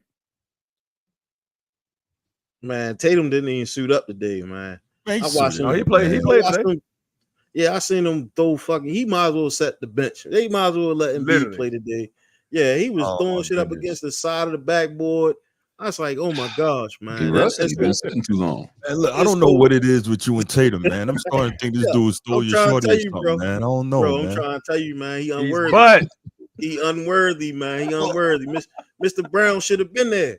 Mr. Brown should have been there, bro. I'm not arguing. On, Mr. Brown should have been there, but I'm just saying, bro. like, Shorty had like 4 turnovers. Yeah, what? 2 points? 2 for 4. Look, 4 man. points. We about to get there, man. Let's wrap up. The AFC North. This man, taking off. All right. Taking off, man. Right, he definitely taking off. All right, let's go. But but before we go, I wanted to run over. I'm not gonna let that slide, but we're gonna run over the Ravens schedule. All right. Kansas City, week 1. Mm-hmm. Las Vegas. Mm-hmm. Week 3, Dallas. Week 4, Buffalo. Mm-hmm. Week 5, Cincinnati. Mm-hmm. Week 6, Washington. Week 7, Tampa. 8, Cleveland. 9, Denver. 10, Cincinnati. 11, Pittsburgh. 12, Los Angeles. 13, Philly. Then you get your bye week late in the season. That's pretty good. Los Angeles, is that Rams or Chargers? No, that's Chargers. Chargers. That's Chargers. Yeah. That's Chargers. Oh, that's the Hard Bowl. Okay. Yeah. Layup. 15 New York, the Giants. I mean, That's not it. Layup. 16 Pittsburgh, 17 Houston, 18 Cleveland. Ravens #1 in the division. That's also not an easy schedule. I mean, Yeah, it is. Man, come on, bro. No, that's not an easy I schedule. see that. What that I think that's the #1 right there. That's that's iron layup, sharpens bro. iron, though. That's what that is. Yeah. Is it really though? Like, is it really? I mean, only because we, you know, what I mean, the 8 games we got the AFC North, but other than that, man, like 6 games. 6 games? Yeah, 6 games. Yeah, you can't count yourself. Yeah, you can't count yourself. You're right. Right. Maybe y'all should take a look at the Bengals schedule. Oh shit! Let me scroll. Yeah, that's probably white privilege. It starts. It starts off as white privilege at the beginning. Chiefs, Bengals, Browns. Hey, somebody Steelers. take G. Mute your mic, bro. Mute your mic. Oh my goodness. Oh Chargers, boy. Eagles, Texans. Yeah, those are tough games right there. Oh damn, it does start off pretty light though. New England, Kansas City, Washington, Carolina. Then you got Baltimore, New York, Cleveland. Were you looking at the Bengals schedule right now? Yeah, the Bengals schedule. Okay. Yeah, I think the key there is the key there is you gotta, when you have an opportunity to start out with I'm not gonna say easy, but less than difficult early schedule, you gotta take advantage of that. Yeah. But that gauntlet Pittsburgh got to go. That's crazy. Like somebody was mad at them for that. Yeah. You mad at them for that. Like, that, I mean, you mean the last 8 weeks of the season, bro, we got to put our heads down and just start rolling. They better try to rack up wins early and be in position. Because no doubt. They're gonna have to. Yeah. Boy, Jeter went offline. Yeah, my man disappeared. All right, let's go ahead and get over to this Team USA, man. Let's talk some Olympic basketball. Boy. So, this might surprise a lot of people, but I'm gonna give LeBron Ramon James, whatever the hell his name is. Now I'm gonna get this dude some credit because he and KD they've been handling business, you know. Yo, what's up with you, G? Hey, he's wild. Yeah, he wild as hell. You got a check from LeBron, bro? I ain't get no. He's on the payroll, man. You know, he didn't do the little hand clap joints too, man. From your keyboard, man. I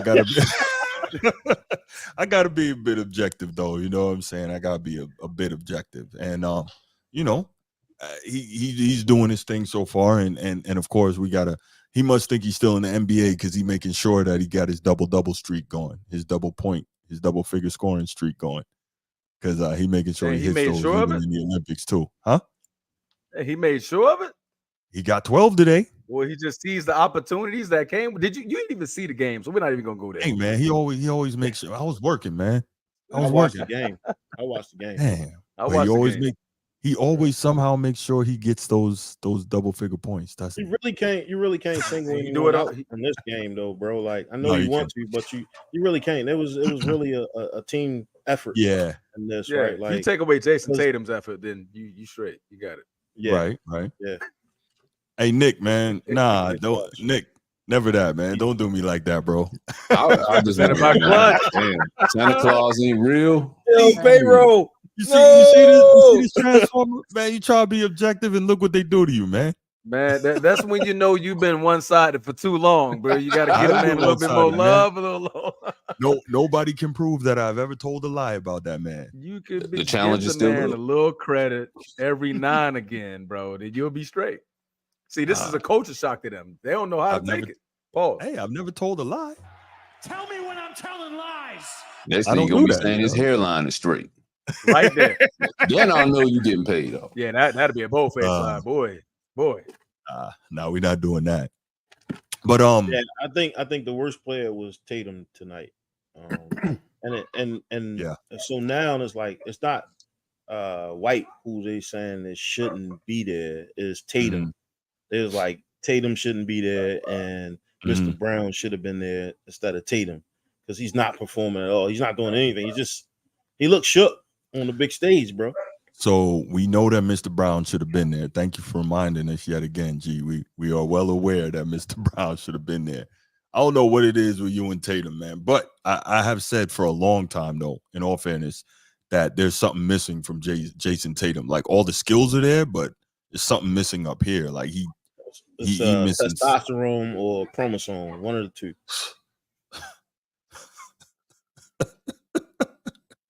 I don't know what it is, man. It's definitely. Go ahead, mute your mic, G. You said mute it. No, but it's definitely something with Tatum, man. And you can clearly see that he's not an alpha because when he gets among these dudes, he shrinks even more. So you can see like he's not that dude.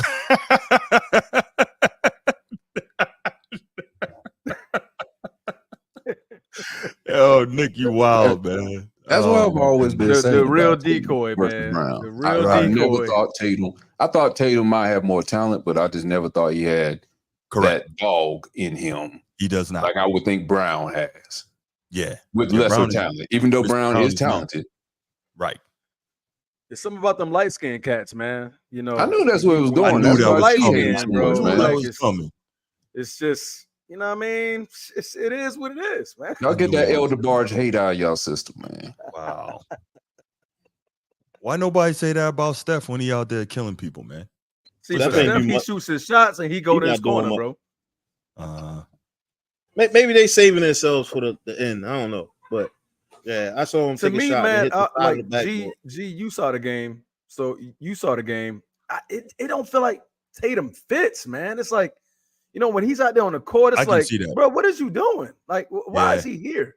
You know, we got a facilitator, we got defenders, you got rebounders, you got an interior, you got a 3-point shooter. It's like Tatum just be out there. You know what I mean? It just don't feel like he fits right now. But you leave it up to Grant Hill, he only puts people on the team that fit. Right. Ain't about start him all of a sudden. And Grant Hill did some bitch ass shit by not putting the best players on the court right now, man. And we starting to see it. Like definitely Tatum don't belong, right? But we won. So, you know, in all due respect, you know, hats off to Team USA for getting the dub, right? It was a wash too. It wasn't even. It wasn't even close to a team that they, you know, won by 1 point, which was right. Remember I said it before though, G, that the second game was not going to be close though, because it wasn't going to be no catching them napping. It was just going to go in. Yeah. I think the biggest lead was by what, 21? Yeah, it was. There you go. Yeah, they got up there. At the 20, you pass the sticks. You know how that go. Right. You know, you turn it, change the channel. It's a wrap. 21. Nah, give me that. Next. Call it. Yeah, no, what I like to see though, not necessarily what I like to see, but what's really, I think clearly KD and LeBron are the best players on this team, and you're seeing them doing their thing. They're being efficient. They're getting busy, and KD, like if you just go back to watching what KD did against Serbia, man, that was insane. That was actually reminiscent of what was it? Melo had 37 points in 14 minutes against Nigeria a couple of Olympics back. Like, oh, absolutely. I think he went like 8 for 10 from 3. Minutes. Yeah, he went nuts. It was crazy. Yeah. He went nuts. Yeah. So I mean, you Tatum got all that money to do nothing. What was that, G? Tatum got all that money to do nothing. What is it with you and Tatum, man? I'm just saying, man. Did he rob you or something? Work, bro. It's crazy work, man. Nah, I'm gonna tell you what it is, man. I'm gonna tell you what it is. For years and years and years, I had to sit and listen to this young boy talk about how he gonna, channel Kobe from the grave. I feel you on that. Do all these things, and then he get in there. Fan, I feel you. Biggest choke sandwich known to man. And so, it's one thing you clutch, is another thing you just a role player, man. He just a oversized role player that plays on a wing, right? No, that's too much. That's too much. You can't say he's an oversized role player. That's too much. Awesome. No, Tatum is clearly more than that. But I'm looking at the comment, bro. That wasn't a UG. That wasn't yeah, UG. no doubt. My bad. No doubt. Now you can't. That's disrespectful to say he's an oversized role player. He's much better than that. Now, if you're saying he's the real decoy.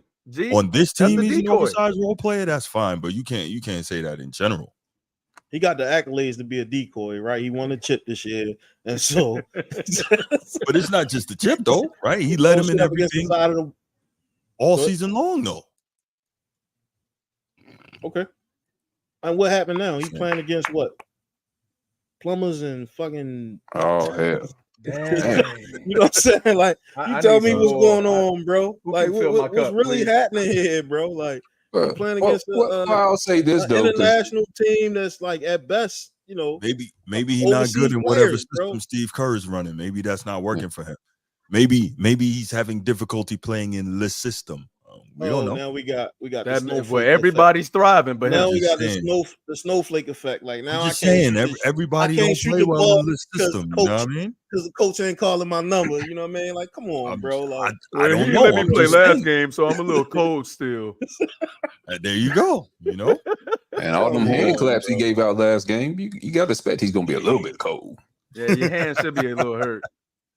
I think this will say one thing about LeBron and KD end up being the better players on Team USA. I wonder if that because of the style of play in the Olympics for Team USA for basketball versus the NBA, they're not the best players in the NBA, but they seem to be the best players on this Team USA. So I wonder if it goes with the style of play, or is it because of the coaching? Why those two players seem to stand out over everybody else, over Anthony Edwards? I mean, Anthony Edwards is doing his thing too, but it's clearly to me LeBron and KD. They're leaders. I definitely think it's clearly LeBron and KD. But so one, it's easy for LeBron to do his thing when he's got the ball all the time, right? He's got that high usage rate, so that's going to help. Now that said, he's also shooting the ball extremely efficiently. And then KD, well, we know what type of scorer and what type of player he is, and just get him think about it. He's a deadly long mid-range shooter. So those long mid-range shots that he's taking, those are threes in FIBA, but those are long twos in the NBA. True. So that's just easy for him. You know what I mean? Yeah. So I think that has something to do with it. Real quick, Edward Jackson. You know why I said that? Because you say he's not top 10. Wait. Edward Jackson, you saying KD is top 10 all time? Is that what he says? Transformer? Why I say that? Because he's not. Is that what he says? He's top 10. Because I can tell you, KD is not top 10 all time. Okay, all right, we agree. All right, cool. Go ahead. Oh, yeah, okay, cool. Yeah, no, he's absolutely not. Hey, he might be. I made this list in the private chat, but top 10, that's a stretch. I agree with Big Red. He's like top 15 to 20. He's absolutely not top 10 all time. No. See, what we're doing is we're falling in love with all these inflated stats that we're seeing in this era, and we're saying, okay, this guy is better than that guy. But my biggest thing has always been when you putting these dudes in these positions, when it comes to these lists, you got to be ready not just to put them there, but to know who you're going to move them in front of, who you're going to take off. And so, I say KD is a better player than LeBron right now. Right now, yes. Yes. I'm fine with that. You mean Olympics? Or you mean the NBA altogether? No, I don't know. I'll just ask. Both. I'll say both. Yeah. I think he is, but I think it's also hard because he's not asked to do what LeBron does, you know. And LeBron can only play one way anyway, so that's a whole different. Yeah, thing. I just think, I mean, we talking about defensively, then they both suck, right? But I would give the advantage to LeBron because at least he, you see him getting steals and putting his hands in the passing lane. You don't really see a lot of KD defensive highlights. Really, like we just the highlight we just saw was of Anthony Edwards dunking him in the basketball in practice. You know what I'm saying? Like that was the latest greatest KD highlight that I know. Where he was on defense. But at least he tried though. I don't know if LeBron would even try at this point. His age now. No, LeBron getting out the way. Yeah. Yeah, he got out the way a lot. LeBron's 40. He ain't trying to do that. Like, nah, he got out the way. He got out the way a lot for South Sudan today. Yeah, he definitely did. But it was the USA might and strength some steals. His hands was in the passing lane. The ball was tipped. Negative, but you saw him clamp up Buddy in that corner. Come on now, you saw the game, G. I think overall, G, KD's the better defender than LeBron, like by far. I would say this: when LeBron needs to defend, because LeBron don't play defense throughout the game, but in the fourth quarter when he needs to defend, LeBron turns it up quite well for about 30 seconds at a time. Come on, that monster. About 30 seconds at a time. Turns that defense. Yeah. Yo, KD, I've never seen KD. I never looked at KD as a defender. I always looked at him, even when he first started as rookie season, man. Like he mastered the offensive. He was playing D when he was in Golden State. Nah, he was. What about now? I would never call him an elite defender. I'm just judging on now with LeBron's age and KD where he's at. I'll give the pass to KD now. But overall, if LeBron his prime, I'm giving LeBron the prime with the defense. I mean, LeBron was making what, second, third team all defense. So, what is that? It's an accolade that KD doesn't have. That's third team all defense. And KD makes what team? I mean, LeBron was second in MVP, not MVP, defensive player of the year. Defensive player of the year vote. He lost. Hold on, y'all. Hold on one second. Let me address this. Prime KD. Nino, absolutely not. Absolutely not. Don't be disrespectful. No. At what? Thank you. No. Absolutely not. At no. Bird is that guy. No.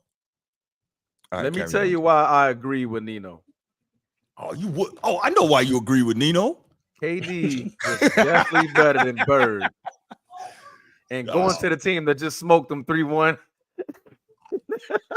See, let him finish. I got you. See, you thought I was gonna hop on that. Nah, G. I got you. Whoa, you was about to hop on that, huh? Pause. Whoa. Yeah. Wow. Yo, you need a pause button, man. You got a pause button on your I need to make one for real. Your road. Yeah, I'm gonna set one up for real. I need to do that. Yeah, I gotta log off with that one, guys. It's been easy. That didn't sound kind of right either. That's terrible. Rough. That's rough. All right, y'all. But in all seriousness, though, got to give credit to LeBron. He's doing a great job leading this team, and he's getting his numbers. He's leading this team. He's playing well. He's helping them to win, and of course, KD is just being KD. Olympic easy money sniper. So we'll leave it right there, and we'll go ahead and open up these phone lines: 904-219-8264. 904-219-8264. Let's go ahead and take a couple calls on that. Give us your thoughts on what LeBron and KD are doing here and what you think about it. Nah, Edward, it's no disrespect for KD, man, but to say he's better than Bird all time, I think Bird is the one who is criminally disrespected, right? Because true. It's the recency bias, man. I think people just really don't realize, or remember how great Larry Bird was. Like, that dude was like legitimately like for real. People really don't remember how great he was. How many times he make the finals? Was it 5? Huh? 5. Made it to the finals 5 times? Yeah. And won 3. And won 3. Yeah. 3 straight MVPs. Lost to Lakers once? Who was the other team? Lost to the Lakers twice. You lost definitely to the Lakers in 85 and 87. Okay. Yeah, beat the Lakers in 84, beat the Rockets in 86, and beat the Rockets in 81. You talk to him, you Celtic historian. Little some. But what I will give more love to the Celtics, man. We all looked at Derek White being picked up, being like, okay, what are y'all doing? If you watch the game, when you go back and you watch the games, Derek White is a great fit next to Drew Holiday in this USA team. Like, defensively, he's there when you don't expect him to be there. He's chased down, blocking. Like, he's really been a good piece. Like, if you was to say, I'm gonna bring Derek White on, take Tatum off, and put Brown in, I'm okay with that, because Derek White has fit. He's fit perfectly. Derek White is a dude who does all the dirty work. He's one of those guys. I would definitely agree. You don't really need shots. You don't need touches like that. If he gets them, he'll take them. And Nino, Stop with the super team thing, man. Oh Who my played on gosh. He talking about Bird played on a super team. Man, stop. And KD didn't? Oh, but it's not even. See, KD. I don't. Nino, I got you. I got you, Bruce. Let me calm you down. KD went to a team that broke the Chicago Bulls record of 7-3-9, sir. He also went to the same team who he was up 3-1 and got smoked 4-3. Like, come on, man. Like, you can't say nobody like Bird Joint had a super team, and literally KD went to the greatest shooter that we've ever seen play the game, the best catching shooter that we've ever seen play the game, and dominate. Come on, man. But we already knew that the Golden State Warriors were going to win the finals before the season even started. Yeah, like it was just that one-sided of a mismatch. KD going to that Golden State team. Here we go. I thought it was one of the greatest series in NBA history. You had the so-called golden LeBron James up against KD in the finals, and calls KD back Nino twice. KD pushed. Yeah, KD then cooked the shit out of him, and in the press conference he said, "Oh well, when I seen his feet behind the 3-point line, I knew I had him." There was no rebuttal to that. Like there was no like next year rebuttal on to get this motherfucker back because he cooked me, and he went to the media and said it. It was just constant abuse coming from KD and nothing from LeBron. And that's what did you want him to say? Hold on, let's take this call. Here's Nino. He literally went to come on. If you go to your park and you just beat this kid up, right? You're a dog. Y'all matched. You're a dog. I know you're a dog. I know you're a dog. You beat this kid up, right? And that kid go back and get his big brother. You think it was an even fight? You're like, hey man, run it back. Why didn't they run it back? That's all Braun wanted. Braun wanted him to run it back. Y'all let us run it back. That's all we wanted to run it back. Y'all beat us in 2014. No, 2015. Y'all beat us in 2015. We said run it back. We beat y'all in 2016. I think it would have been better for the league. Just run that back. You had to go back and get the MVP. No, I'm with you. Like, Nino, what you got, bro? Like, what was LeBron supposed to do against that team, bro? Go ahead. What I'm saying is hold on, y'all. Hold on. We got Nino on the phone. Nino, go ahead, bro. You calling back? Y'all be trolling Bron too much. I ain't trolling you. I knew that was gonna get you there. Hey, but on the real, my thing with KD will be he played with. Now I know y'all. I don't know. Some people love him. Some people. You a real basketball historian, so you might like it. He probably played with the worst point guard. All right, got it. Oh, you talking about Westbrook? Oh my God! You talk about Bron. Westbrook is a smaller Bron. Yeah, you know what? You're right. I ain't lying. If Bron can pass the ball, Westbrook is a horrible decision maker. Yes, Westbrook could pass it too, but wait, time out. He's another one that can only play one way. It's true. What you got, what's the comparison? What are we comparing here? I'm saying KD some slack. Now he shouldn't have went to the Warriors, man. But I'm saying if he would have started off, let's give him any point guard. I'll say this: if they probably would have kept Harden and traded Westbrook, we'll look at KD in a different light. KD had to get out of OKC, man. We're not mad at nobody saying nothing about that. We knew he was gonna leave. Oh, I was trolling about the super team now. Too many superstars. KD went to an extra super team. Team already won 73 games. I was trolling Bruce on there. He always trolling me about Bron, so I knew that was gonna get him going. All right, Nino. That fair enough. You got me. You walked me into that one. Oh yeah. And your boy Drew Holiday. Shout out your boy Drew Holiday in White now. And boy, they're showing they the truth. Yeah, no doubt. Defensively, they locking up everything in that front court. Backcourt. Them boys, they're the truth. Yeah.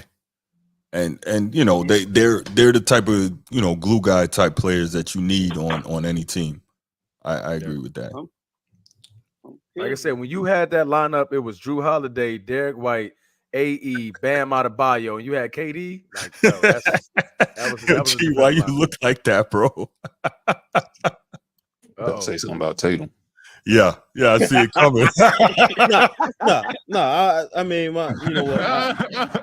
I'm gonna finish what I was talking about when I was saying that LeBron had every opportunity to get back y'all, you on. Celtics fan probably should be worried too, bro. They trying their best to break up Tatum and Brown, man.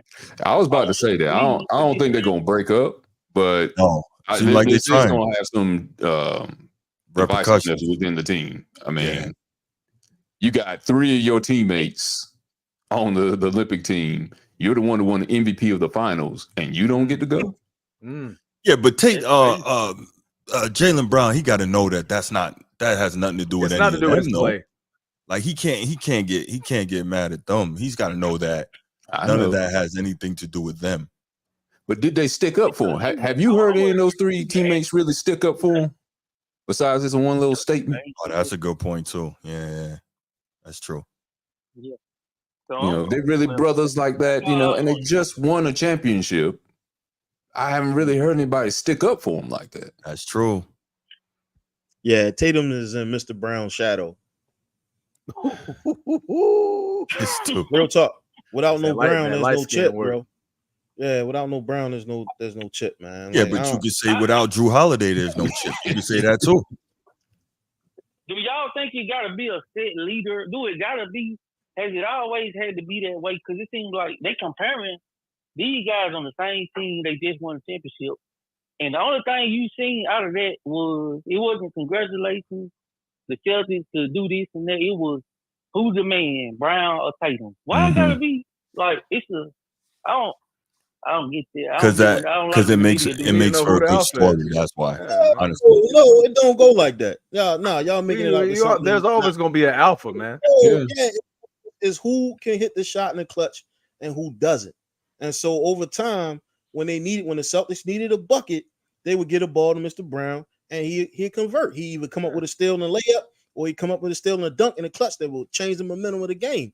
It has nothing to do with somebody saying, "Oh, this player is better than that player." It's about their play on the basketball court. That's what I believe, and that's what I saw. Well, you could say that, but remember, they've been trying to split these two up for years, though. Like this is not just this year. This wasn't working. They've been trying to do it for a while. They were talking about, if they don't win, they're gonna have to blow the team up, blah blah blah. Yeah, this has been going on for like the last 3 years now. They both got paid already. They ain't going nowhere. I agree. I'm with you. Yeah, and they want a chip, so they got like another 5 years. It's a good plan. I don't get why they talk about. Like, I don't get why they talk about that, and then the same people in the media talk about players asking to leave so they can try to go win.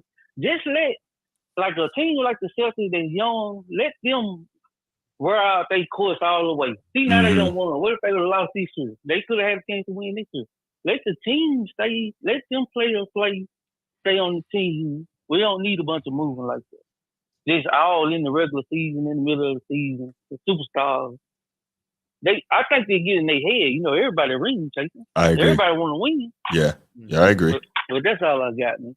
No doubt. Thanks for the call, Nino. Appreciate you, bro. Oh, yeah. All right, man. All right. Great call, Nino. Appreciate that. All right, let's go ahead and we're going to take it to the final topic here. This was one that really this is one that really had me interested. So I definitely want to take it to this.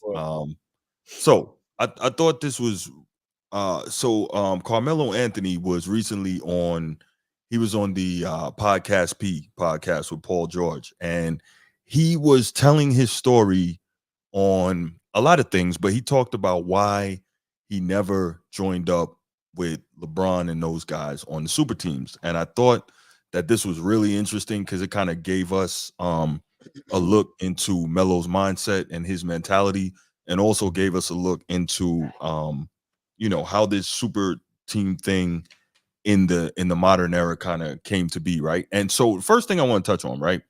And me and Transformer, we've been back and forth on this because he always talks about, and I've heard this from other people as well, what LeBron did going into Miami was in direct response to the Boston Celtics bringing the big three together, right? And I've always said that number one, it's not the same thing because player-generated super teams and organization-generated quote-unquote super teams are not the same thing, right? Because if you're a player on a team and the organization puts players around you, you're just playing with what you got. Whatever they give you, that's what you play with. You didn't, go behind the scenes or through, backdoor channels trying to manipulate the roster to make things easier, right? To grease the skids. And I truly believe that those are two different things, right? So, but the bigger thing is, now we're going to hear Melo talk, and we're going to find out that these moves that LeBron was making the Celtics did not. It was not in response to the Celtics. So Melo actually inadvertently kills that whole narrative. But we're definitely going to talk about it, and this is interesting. So I cut some pieces of the interview. So we're going to listen to that, and after each one, we're going to come back and talk about it. So I think it was really interesting. Y'all ready to go ahead and check that out? Yeah. Yeah. All right, let's do it. So the first one is kind of evidential that LeBron was he had the super team thing in mind pretty much from the very beginning. So let's hear what Melo had to say here. With Bron, it was always like, yo, we got to make it happen. Like some way, somehow, the opportunity comes, let's make it happen. Mm-hmm. We just never knew where. You know what I mean? Like we could fuck around with each other, but where? And you going to New York? Like, I ain't going to Cleveland, nigga. Like, you coming to Denver? Like, I ain't going to Cleveland, chick. So it was just like, as friends and like competitors growing up together, it's like, yeah, we want to, I would love to play with PG on this team. Right. You know what I mean? Kel on this team. But that was always just like a what if of being Bron. Right. Then the conversation got serious after like 06, 07, 08 with like the big three. So they were supposed to go, it was supposed to be Bosh and Wade, and then me and Bron, like going somewhere. We just couldn't find out where. And we wanted it to be New York. Mm-hmm. You know what I'm saying? Somewhere. Or Chicago. Chicago was in the fold. Okay. With you and Bron? Me and Bron. But I was like, if we gonna find a place, then let it be go to Chicago. Like, all right. So the first thing here, right? You hear what he says, how basically LeBron was talking about it pretty much from the beginning, right? So LeBron comes in the league all those guys came in the league in 03, right? And so he says it really starts getting serious about 06. So 3 years in, right? We keep hearing the Celtics did it first, so that's why LeBron did it. So now we already know that's a lie. That's a falsehood. We know that. So you can stop pushing that fake narrative. That's over now. We know that. Melo put it out there. So we know from the beginning, LeBron was already trying to put this thing in motion, right? He wanted to team up from jump, and then he starts getting serious in 06. And I think that's probably around the time when all those guys played together for the first time in FIBA, right? 06, I believe, when they got that bronze, right? Mm-hmm. And I think that was the team that Larry Brown coached. So let's start right there. I'm gonna be quiet now. And Big Red, you haven't had much to say, so let's give your thoughts on Melo's kind of opening there with this first part.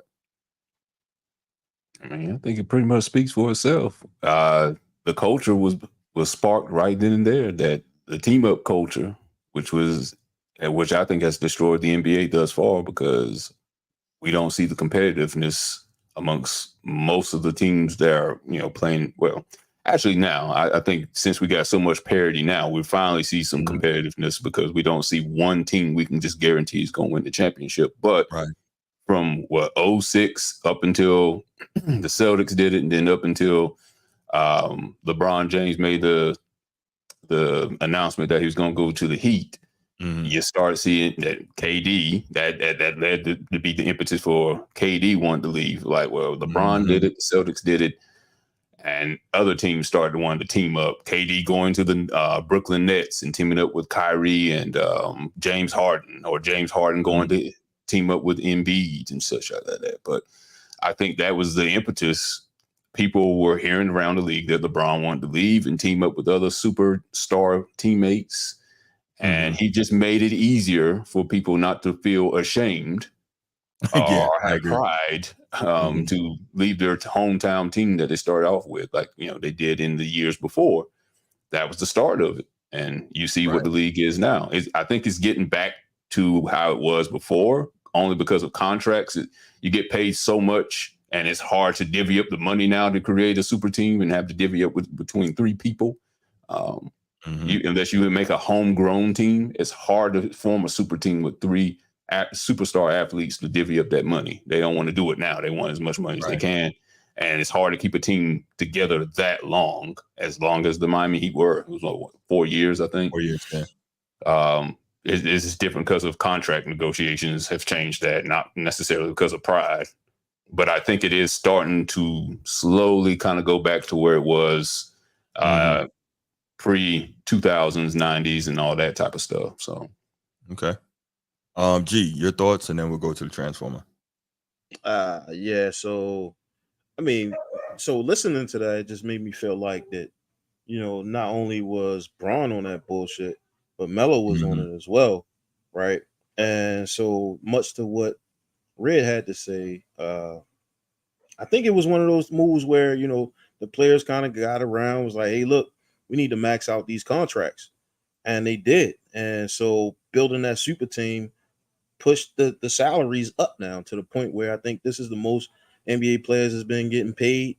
And most of it is to, the fact that they want to be able to build those super teams without having a superstar take a pay cut. And so I think it's that. I mean, it's some horseshit at the same time because you lose that competitive aspect of the game when you run into a player that, or a team, I should say, that doesn't have that firepower on their either bench and or on their roster. And so, I mean, you look at Paul George, right? Like, not Paul George. Yeah, Paul George. We can say Chris Paul, Paul George.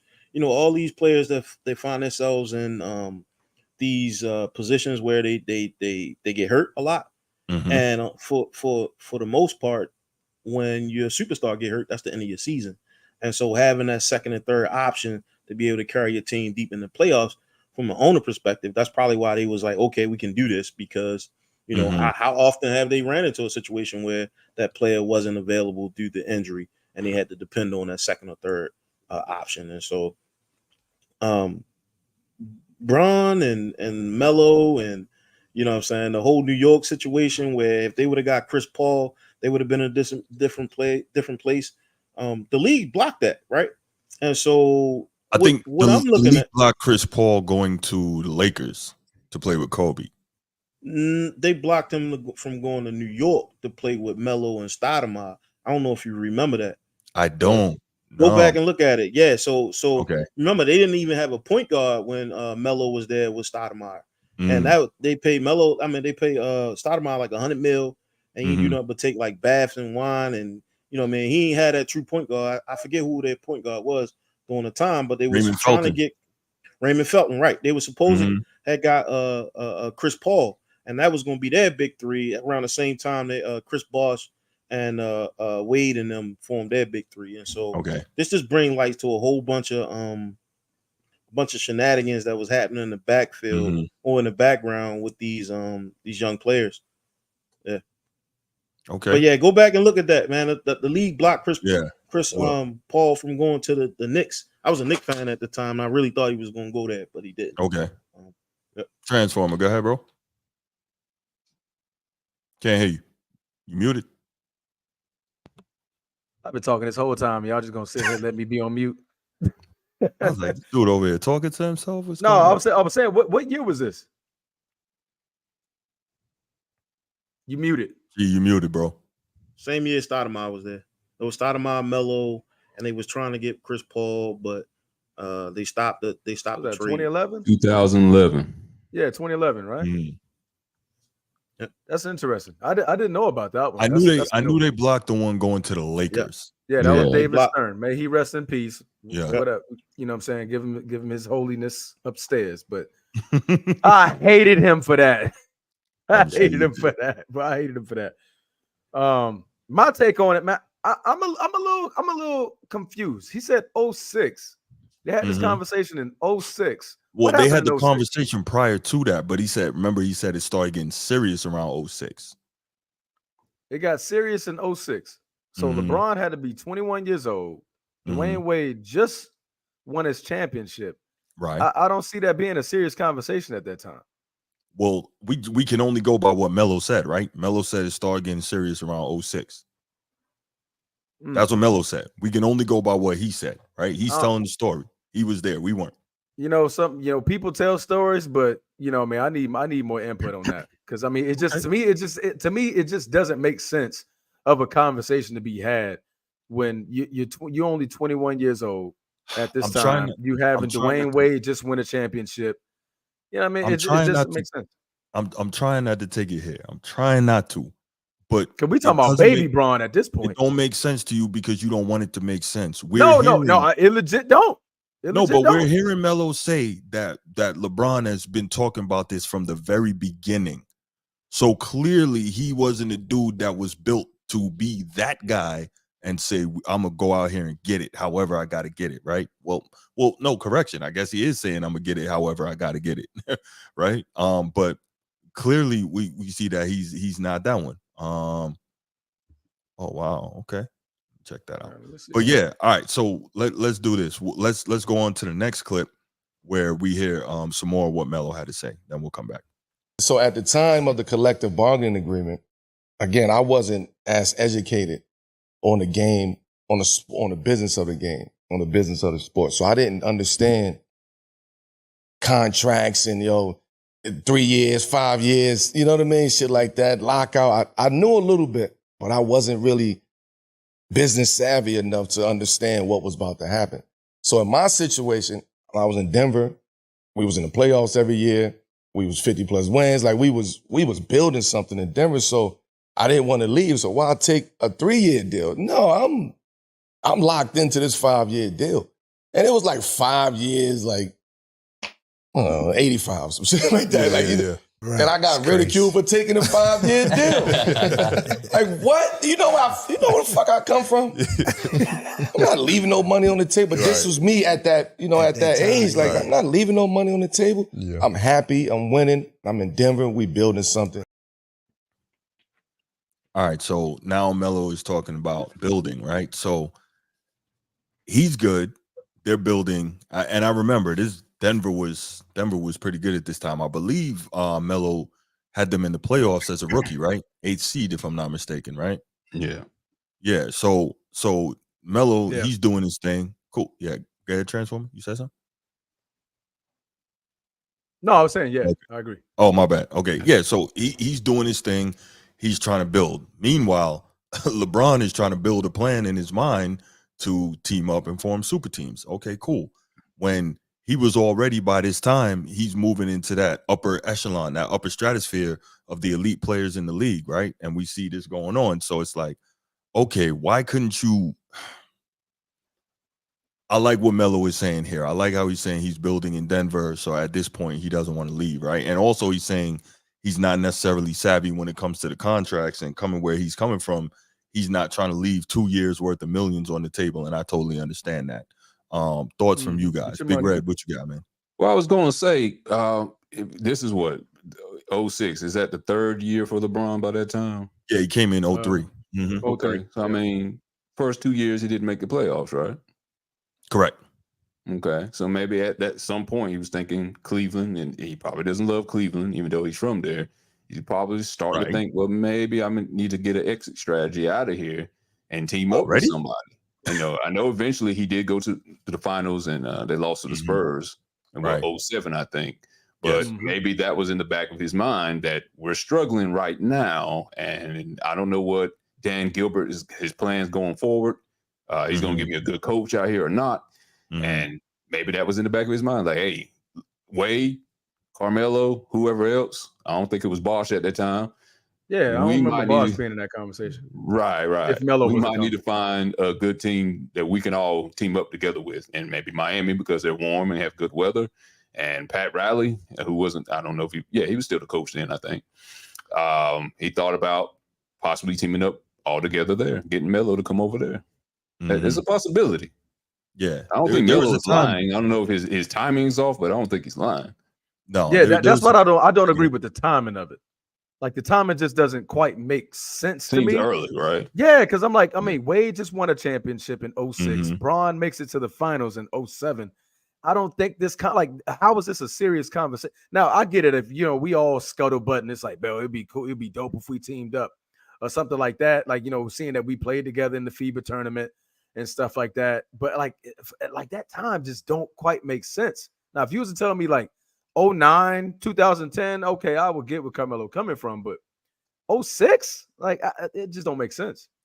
Unless he had the mindset of like a KD then.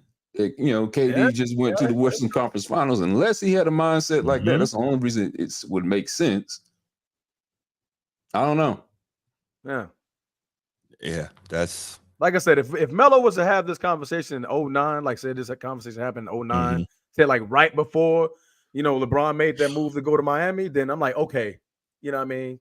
But based on what we've seen from LeBron throughout these years, why does it seem so outrageous to you that he wouldn't want to compete and that he was already looking for some way to grease the skids? Why does that seem so outrageous to you? Because it's super early.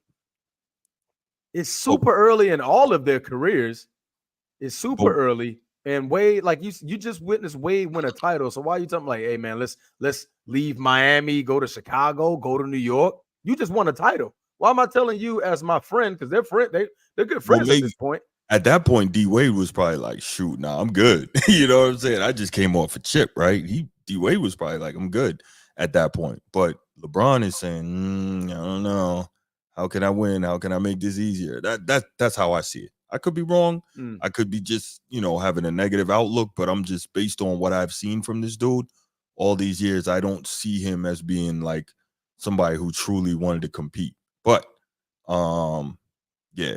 So, because and the fact that when he you was say talking all about it these from the years, I don't beginning. mean to cut you off, Bruce. Yeah, When you say all these years, it's only been one instance where he made a super team like that, and that was the Miami Heat. So, I mean, you can't like after 2014. What's your conversation then? Well, he goes to Cleveland. Well, he goes to Cleveland, right? He's got Kyrie there, so he had Kyrie in place already.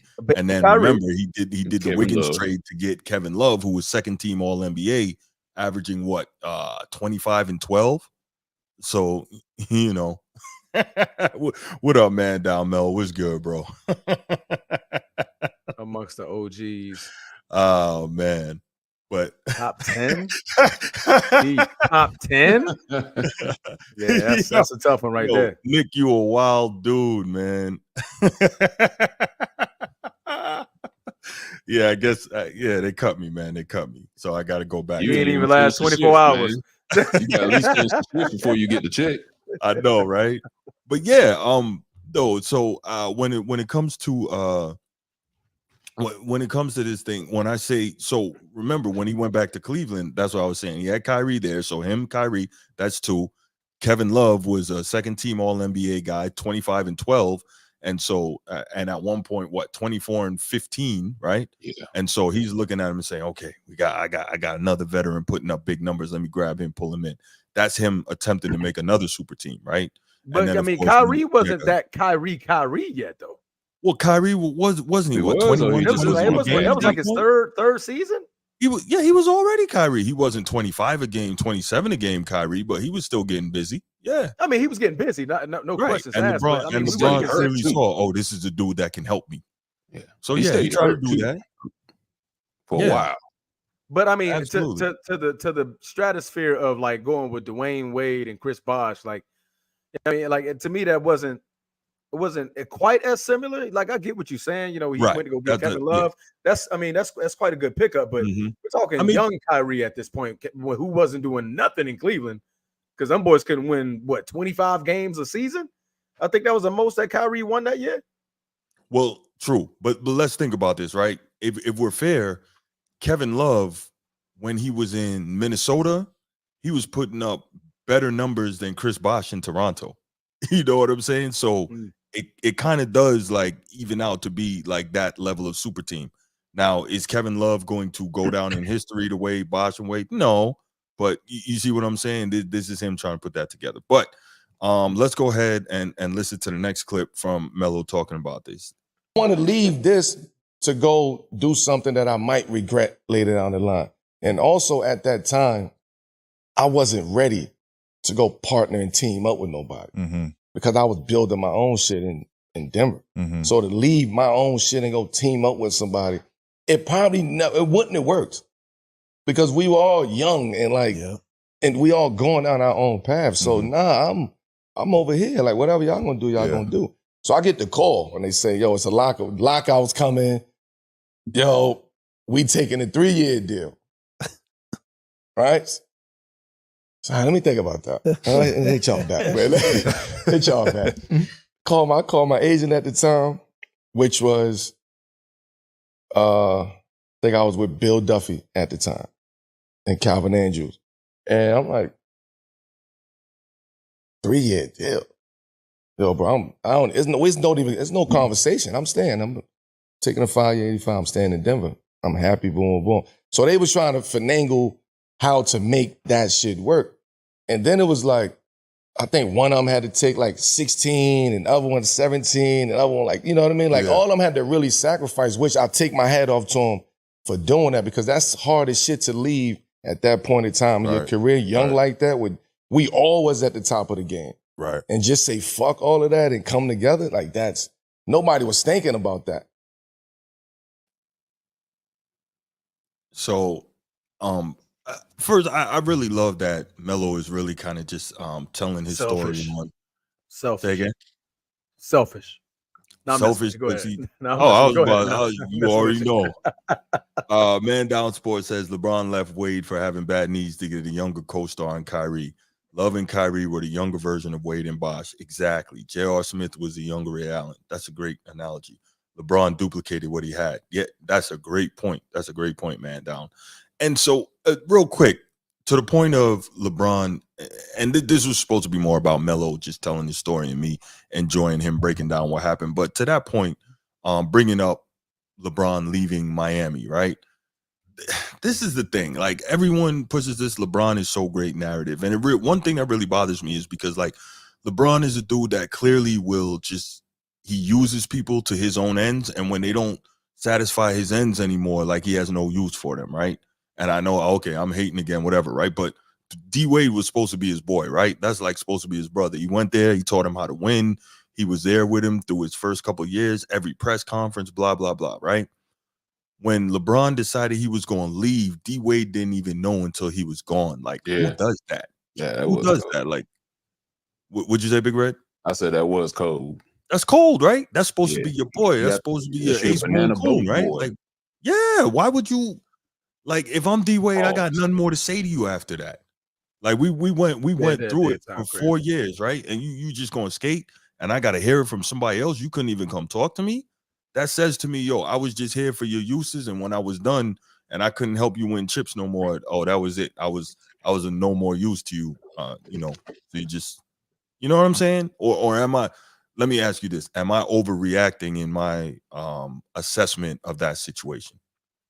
For the public perception that they've given off that they're like the boys, they're best friends, and they hang out with each other all the time, they call each other in the middle of the night, it sure didn't seem like that towards the end of the tenure in Miami. And even after that, I mean, just some things with I don't know. I don't see them commenting on each other about each other's families. And, you know what's going on with Wade's family.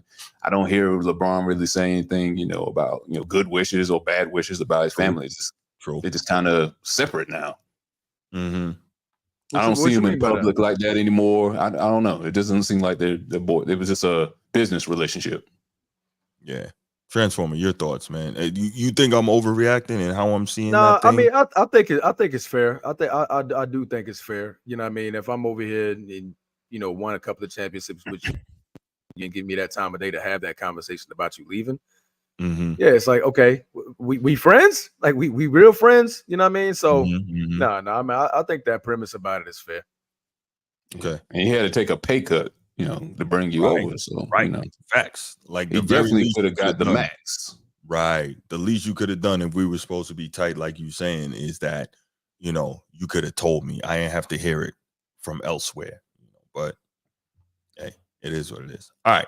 And finally, this is the last part of the clip with Melo. I thought this was I thought this was really good. This is the one that stood out to me.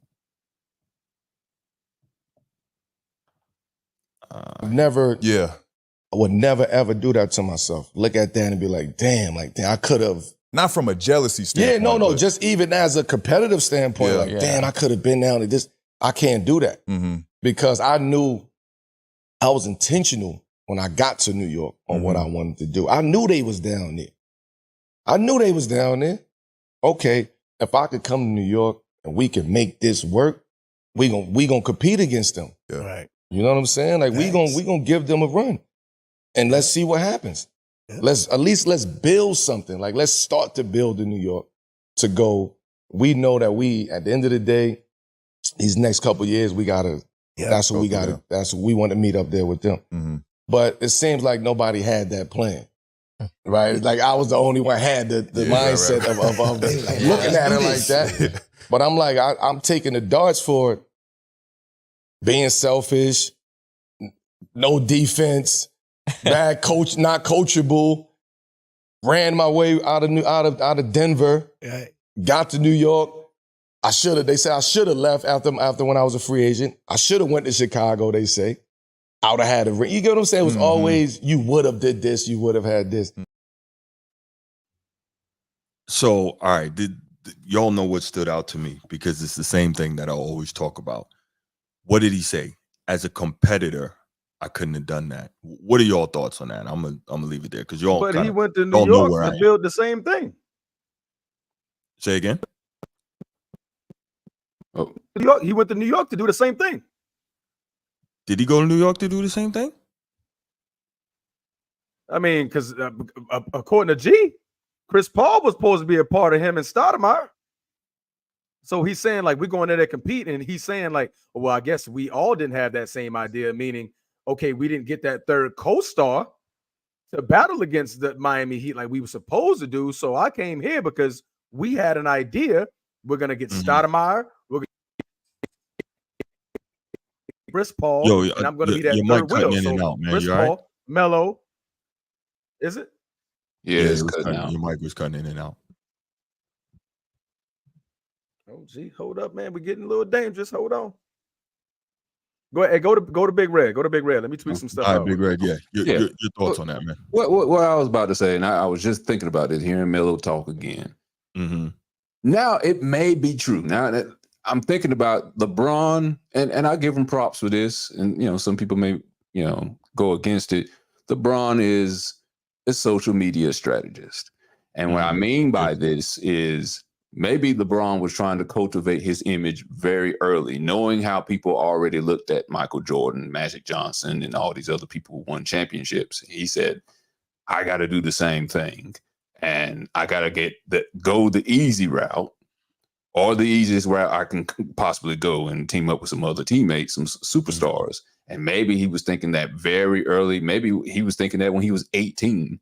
Once I get here and I can find some teammates to go up with, and I can cultivate my image as being the GOAT, the greatest player of all time, by winning so many championships and getting my stats up high that no one can be able to question that I'm better than Michael Jordan.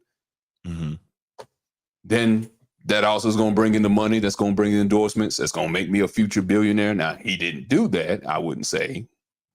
But it is debatable amongst a lot of people, depending on, based on what he did going from Cleveland to Miami, and then Cleveland again, and then LA, because we know why I think the move he went to LA. I don't think it was because of championships. I think it was the cultivated image, be out there in Hollywood, rub elbows with the stars out there. That's the cultivated image. That's to build his brand up. I think LeBron may have been about his brand very early coming out of high school.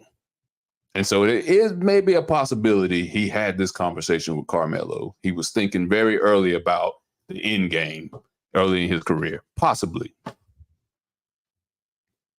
Yeah, no, I definitely think LeBron has him and his team have always thought out the long game and how things would play out down the road, how they be perceived by history, what they need to do to be perceived in the way that they wanted to by history, et cetera, et cetera. And I definitely think that I agree with you in terms of him and this the long game. So I definitely feel you on that.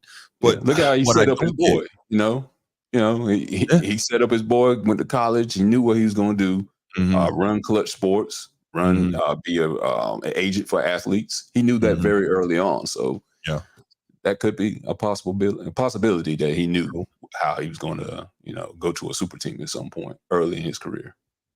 Yeah, no, I agree. The only thing that I don't get is that does he really think that people who know the game and people who are longtime NBA fans don't see a difference in the way that he's gone about it and the way that Magic and Bird and Jordan and Isaiah went about it? Does he really think that it's the same? Because I don't think he cares. Yeah. I think he think those people are going to die off. Right. But I mean, I was just saying that because, you were saying how he thought about it and he's thinking what those guys did and those guys won and he has to win too. And it's like, cool. But, like they always say, there's levels to this, right? So, yeah, it's cool that you won and you won 4 championships, but everybody knows that it's not the same. It's not the same. Like, now Stockton never won a championship, so I'm sure the LeBron fans are going to say, oh, he's just a jealous old head hater. But he had a very simple comment that he made, and he said something along the lines of everybody else, climbed to the top, and he took a helicopter up there. Yeah. So it's not the same. Yeah, history will show that he's a 4-time champion. He's got more rings than Bird, but is it the same? It's not the same. You know what I mean? Transform, you good? I hope so. Yeah, I think so, man. Go ahead with your thoughts, man. Things. No, to my point, what I was saying about Melo, from voicing what he was saying, he made the comment, I came to New York with the idea that we were going to have the team to battle Miami. And from what that sounded like, he was creating a team of his own, just like they did in Miami, because he had the thoughts of Stoudemire being there and Chris Paul being there. So I believe he thought he was creating his own big three because Miami had his big three. So, and from what it seems like, because G broke the news to me that Chris Paul was supposed to be one of those additions to New York. I don't even remember that conversation being had, but apparently it was a thing. But you know what I'm saying? He already had these plans as well, because Chris Paul is a part of that banana boat crew. So you know what I mean? So it seems like they all had the same mentality, you know what I mean? Like that entire draft class. You had Wade and Bron, and you had Melo was like, okay, that's just too much me coming over there, because with Melo coming to Miami, Chris Bosh wasn't a part of that. Chris Bosh was not going to be on that team if Melo was to come. So instead of that big three, let me go to New York and create my own thing and do it up there. So I don't think it's just all he's pointing out the onus like Bron, had this super team idea. Melo did too, because that's the reason he went to New York with that same mindset.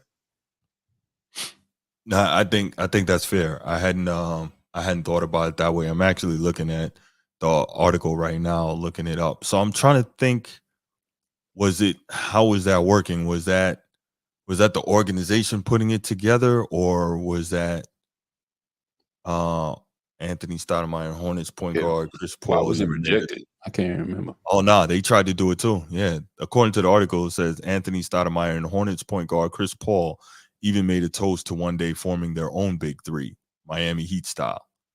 Yeah. At Melo's wedding. Okay, so they tried. Okay, there you go. So they contemplate, man. So it's not like it was just a LeBron thing. It was, shoot, let's team up. Let's do this thing. So that was that's what I heard from it. Knowing that Chris Paul was a part of that deal too. So thank AG. That was a big alley-oop right there, bro. Yeah, that was a big alley-oop up for us, because I had no idea about that. And then what Melo saying made sense. Like, hey, I thought we all had the same thing, but when I got there, we clearly wasn't on the same page. So the question for me then is, and I guess we didn't know because I don't think Melo addressed this. Was that something that they decided to do post LeBron doing it, or was that something they had? You know what I'm saying? Like, okay, LeBron out here, he put this thing together. We got to try to do something to fight back, but I want to compete against him instead of lining up with him. You know what I mean? Yeah. Like, I guess that would be the question more so for me. Like, is that something that? When was Melo's wedding? I know, right? I think it was 2010. He was still with Denver 2010, 2011 season. So he stayed with Denver, what, 4 seasons before he went to the Knicks? He was ninth season at the Knicks. No, 7 seasons, right? If it was that much. 4, 5, 6, 7. I'm counting he 8. came in what, 03, right? So 03, 04 yeah. to 2010, 11. There's 8 seasons. Okay, yeah. So he was there for a minute. Nah, they got married in 2010. Okay, there you go. Yeah, so even him and still, that's Lala. like 7 years, right? So So that's they still had this conversation. So that all happened right at the same time. The time when free agency was about to come in Denver. Yeah, in Denver. Yeah. So because Miami formed the Big Three in 2010. Right, but remember that was in works for a minute though. I don't know. I guess it all depends on when it lined up, because I guess I don't know. I see it more so like, okay, LeBron and them did that, so Melo's like, okay, I got to do something to be able to compete as well. It's just I don't know. The whole thing is just crazy. But the whole point of this segment anyway was I really enjoyed Melo kind of giving us a bit more of a behind the scenes look at how all of this, kind of came together, and what was going through his mind during this time. And then, of course, listening to this now also, allow G to go ahead and send us that article and give us some more information on more stuff that we didn't know about that. Oh, because man, all big I knew alley-oop. about, yeah, absolutely. All I knew about was Chris Paul getting blocked by the NBA from going to Los Angeles to play with Kobe. What was that? 09, right? Yeah, I think so. No, because we won the chip in 2010, so it was right after that. So it was like 2010. Was it after that or prior to? Yeah, so apparently, I mean, depending on when this article came out, and then that toast, Chris Paul was probably going to go to New York first before that Lakers thing happened, because we just won the title in 2010. Yeah, right. You remember, because we was trying to form the Chris Paul, Dwight Howard, Kobe trio. That was during that time that we got the veto. Right. So this article was 2011. Yeah. So this was supposed to happen prior to that. Well, damn. You know what I'm drawing from Chris this? Paul from the beginning, bro. They right. Like he must have pissed somebody off in the league office. Yeah, that's what I'm drawing from this. Chris Paul has the worst luck in history of an NBA player, because how many times has he been on a championship contender or been near to get on a championship contender, and he still don't have a chip? Still don't. Yeah. He could have been with the Knicks, Big Three. He could have been with the Lakers as a Big Three. He's been with Big Threes with I guess the Clippers at one point. Mm-hmm. The Suns. We had Devin Booker and the Ayton. Yeah. So that was your Big Three there. You want to call Ayton a Big Three? Yeah, that's 2.5. I said 2.5. Yeah, 2.5. Yeah. He's halfway there. Yeah. He plays halfway during the playoffs, but he's been on. He went to the finals. He's had potential. Wasn't he with Harden and Dwight Howard in Houston too? Yeah. I don't think it was Dwight Howard, was it though? I thought it was just him and Harden. Dwight Howard was with Harden, but he did go to he did play with James Harden though. Yeah. Okay. Yeah, Howard was he's got the worst luck of an NBA player, man. Damn. Yeah. Hey, Chris big alley, bro. That's a boy. Yeah, that was some good information. That's man. some great information. He Yeah. loved the Knicks. He probably the only person that know that information. Right. Well, he was a Knicks fan because of Melo. Yeah. That's what that was. I'm not gonna lie. You played me in NBA 2K back when Melo was on the Knicks. I'm burning you. I'm dusting you by 20. I'm killing you. I feel that. All right, but all right, so we definitely got some good information here. We learned some stuff. We heard some good stuff from Melo. So we're gonna leave it right there. I'm gonna open up the phone line one more time: 904-219-8264. 904-219-8264. I'd love to hear your thoughts on LeBron and how early he was trying to set up super teams, and what you think of Melo's attitude towards that, and what you think of Melo then trying to form his own super team to try to combat LeBron in the East when LeBron was in Miami. Just general thoughts on this whole attitude. 904-219-8264. I'd love to hear from you. Let's get it. Yeah, that was crazy, man. But I mean, it just goes to show, like, look at what LeBron created, like the type of turmoil he created in the league, and just all because he didn't want to compete. Like, that's just insane to me. I don't get it. You're that good. You're supposed to be that guy. Why are you why are you running and ducking competition so much? That's my thing. I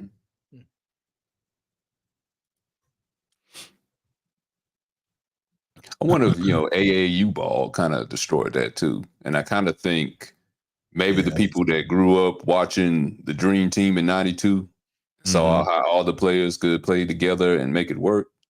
I wonder if the younger players wanted to do that as they got older.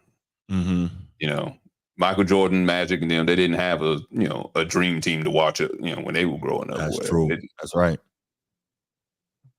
Great point. AAU definitely, I think, played a huge part of it. I think so too. You got to play together. You all get to play together coming up, and you like, damn, man, I wish we could have. Right. We could play together here. You know what I mean? Look at the Villanova Knicks.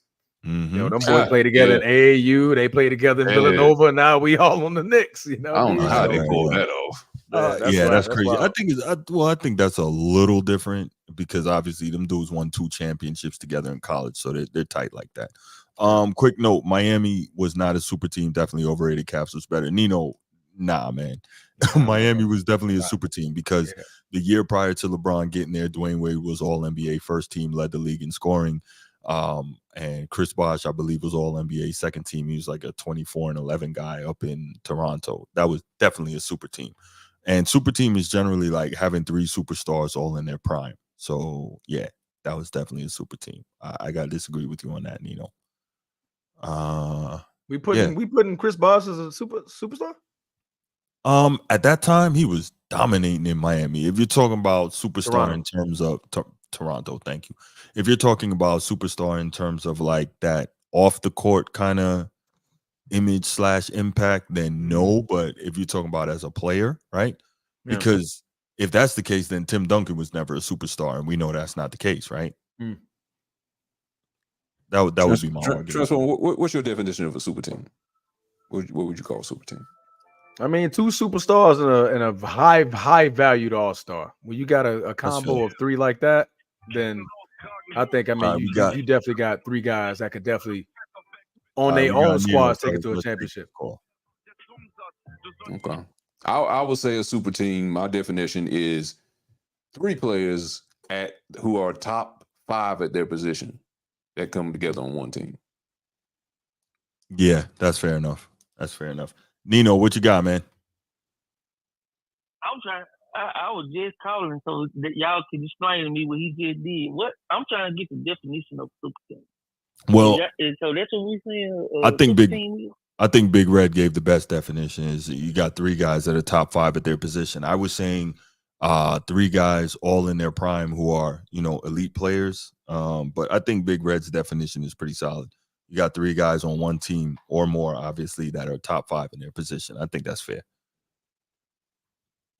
But as a basketball team, I think so. Chris Bosh was top 5. What position was he? Power forward. Power forward. Mm-hmm. He probably was top. He was. Yeah, he was all NBA second team. He definitely was a hooper. He was balling up in Toronto. Yeah, he was a hooper. But when I think of team, I think where I'm going with the Heat was I didn't like it in the first place. I was rooting for LeBron. But when you went over there, I'm like, so when Melo breaking this thing down, it made sense to me because I'm like, nobody would have thought that Bron and Wade was a perfect fit to play on the same team. Right. They do the same thing. They need the same space. They both need the ball. Well, that's what Bron learned to play off the ball. The little bit he did. No, it's not. That's when D Wade had to take a step back to allow LeBron to do what he does. LeBron took over. Mm-hmm. Yeah, D Wade to tell you that. Bron played off the ball too. He didn't in the first season, and that's when Wade said, "Bro, run the team." Yeah. LeBron took it over from there. Yep. Bron was pretty much the de facto point guard. I'm saying because they had that little play. You remember that play used to do if Wade drives. Bron knew how to cut to the best. Now, I'm not saying Bron didn't have the ball in his hand. Like y'all said the first season, but Bron didn't know how to play his ball at all. I'm not sure Wade knew how to play off the ball at all. That's what I think cost him that championship. I always said that. Dallas went to that soft zone. If you look at every time they had the ball, if Bron got the ball, Wade man in the middle of the court, because they ain't worried about him shooting. When Wade got the ball, Bron man in the middle of the court, they ain't worried about him shooting. That's why the next season they went and got. Okay, if you want to say the second Miami Heat team was a super team, I'll be like, okay, because it was a team. They went and got shooters, and they had a scheme. That's what they were running. The first year, I think they would get so good individually that, okay, they made it.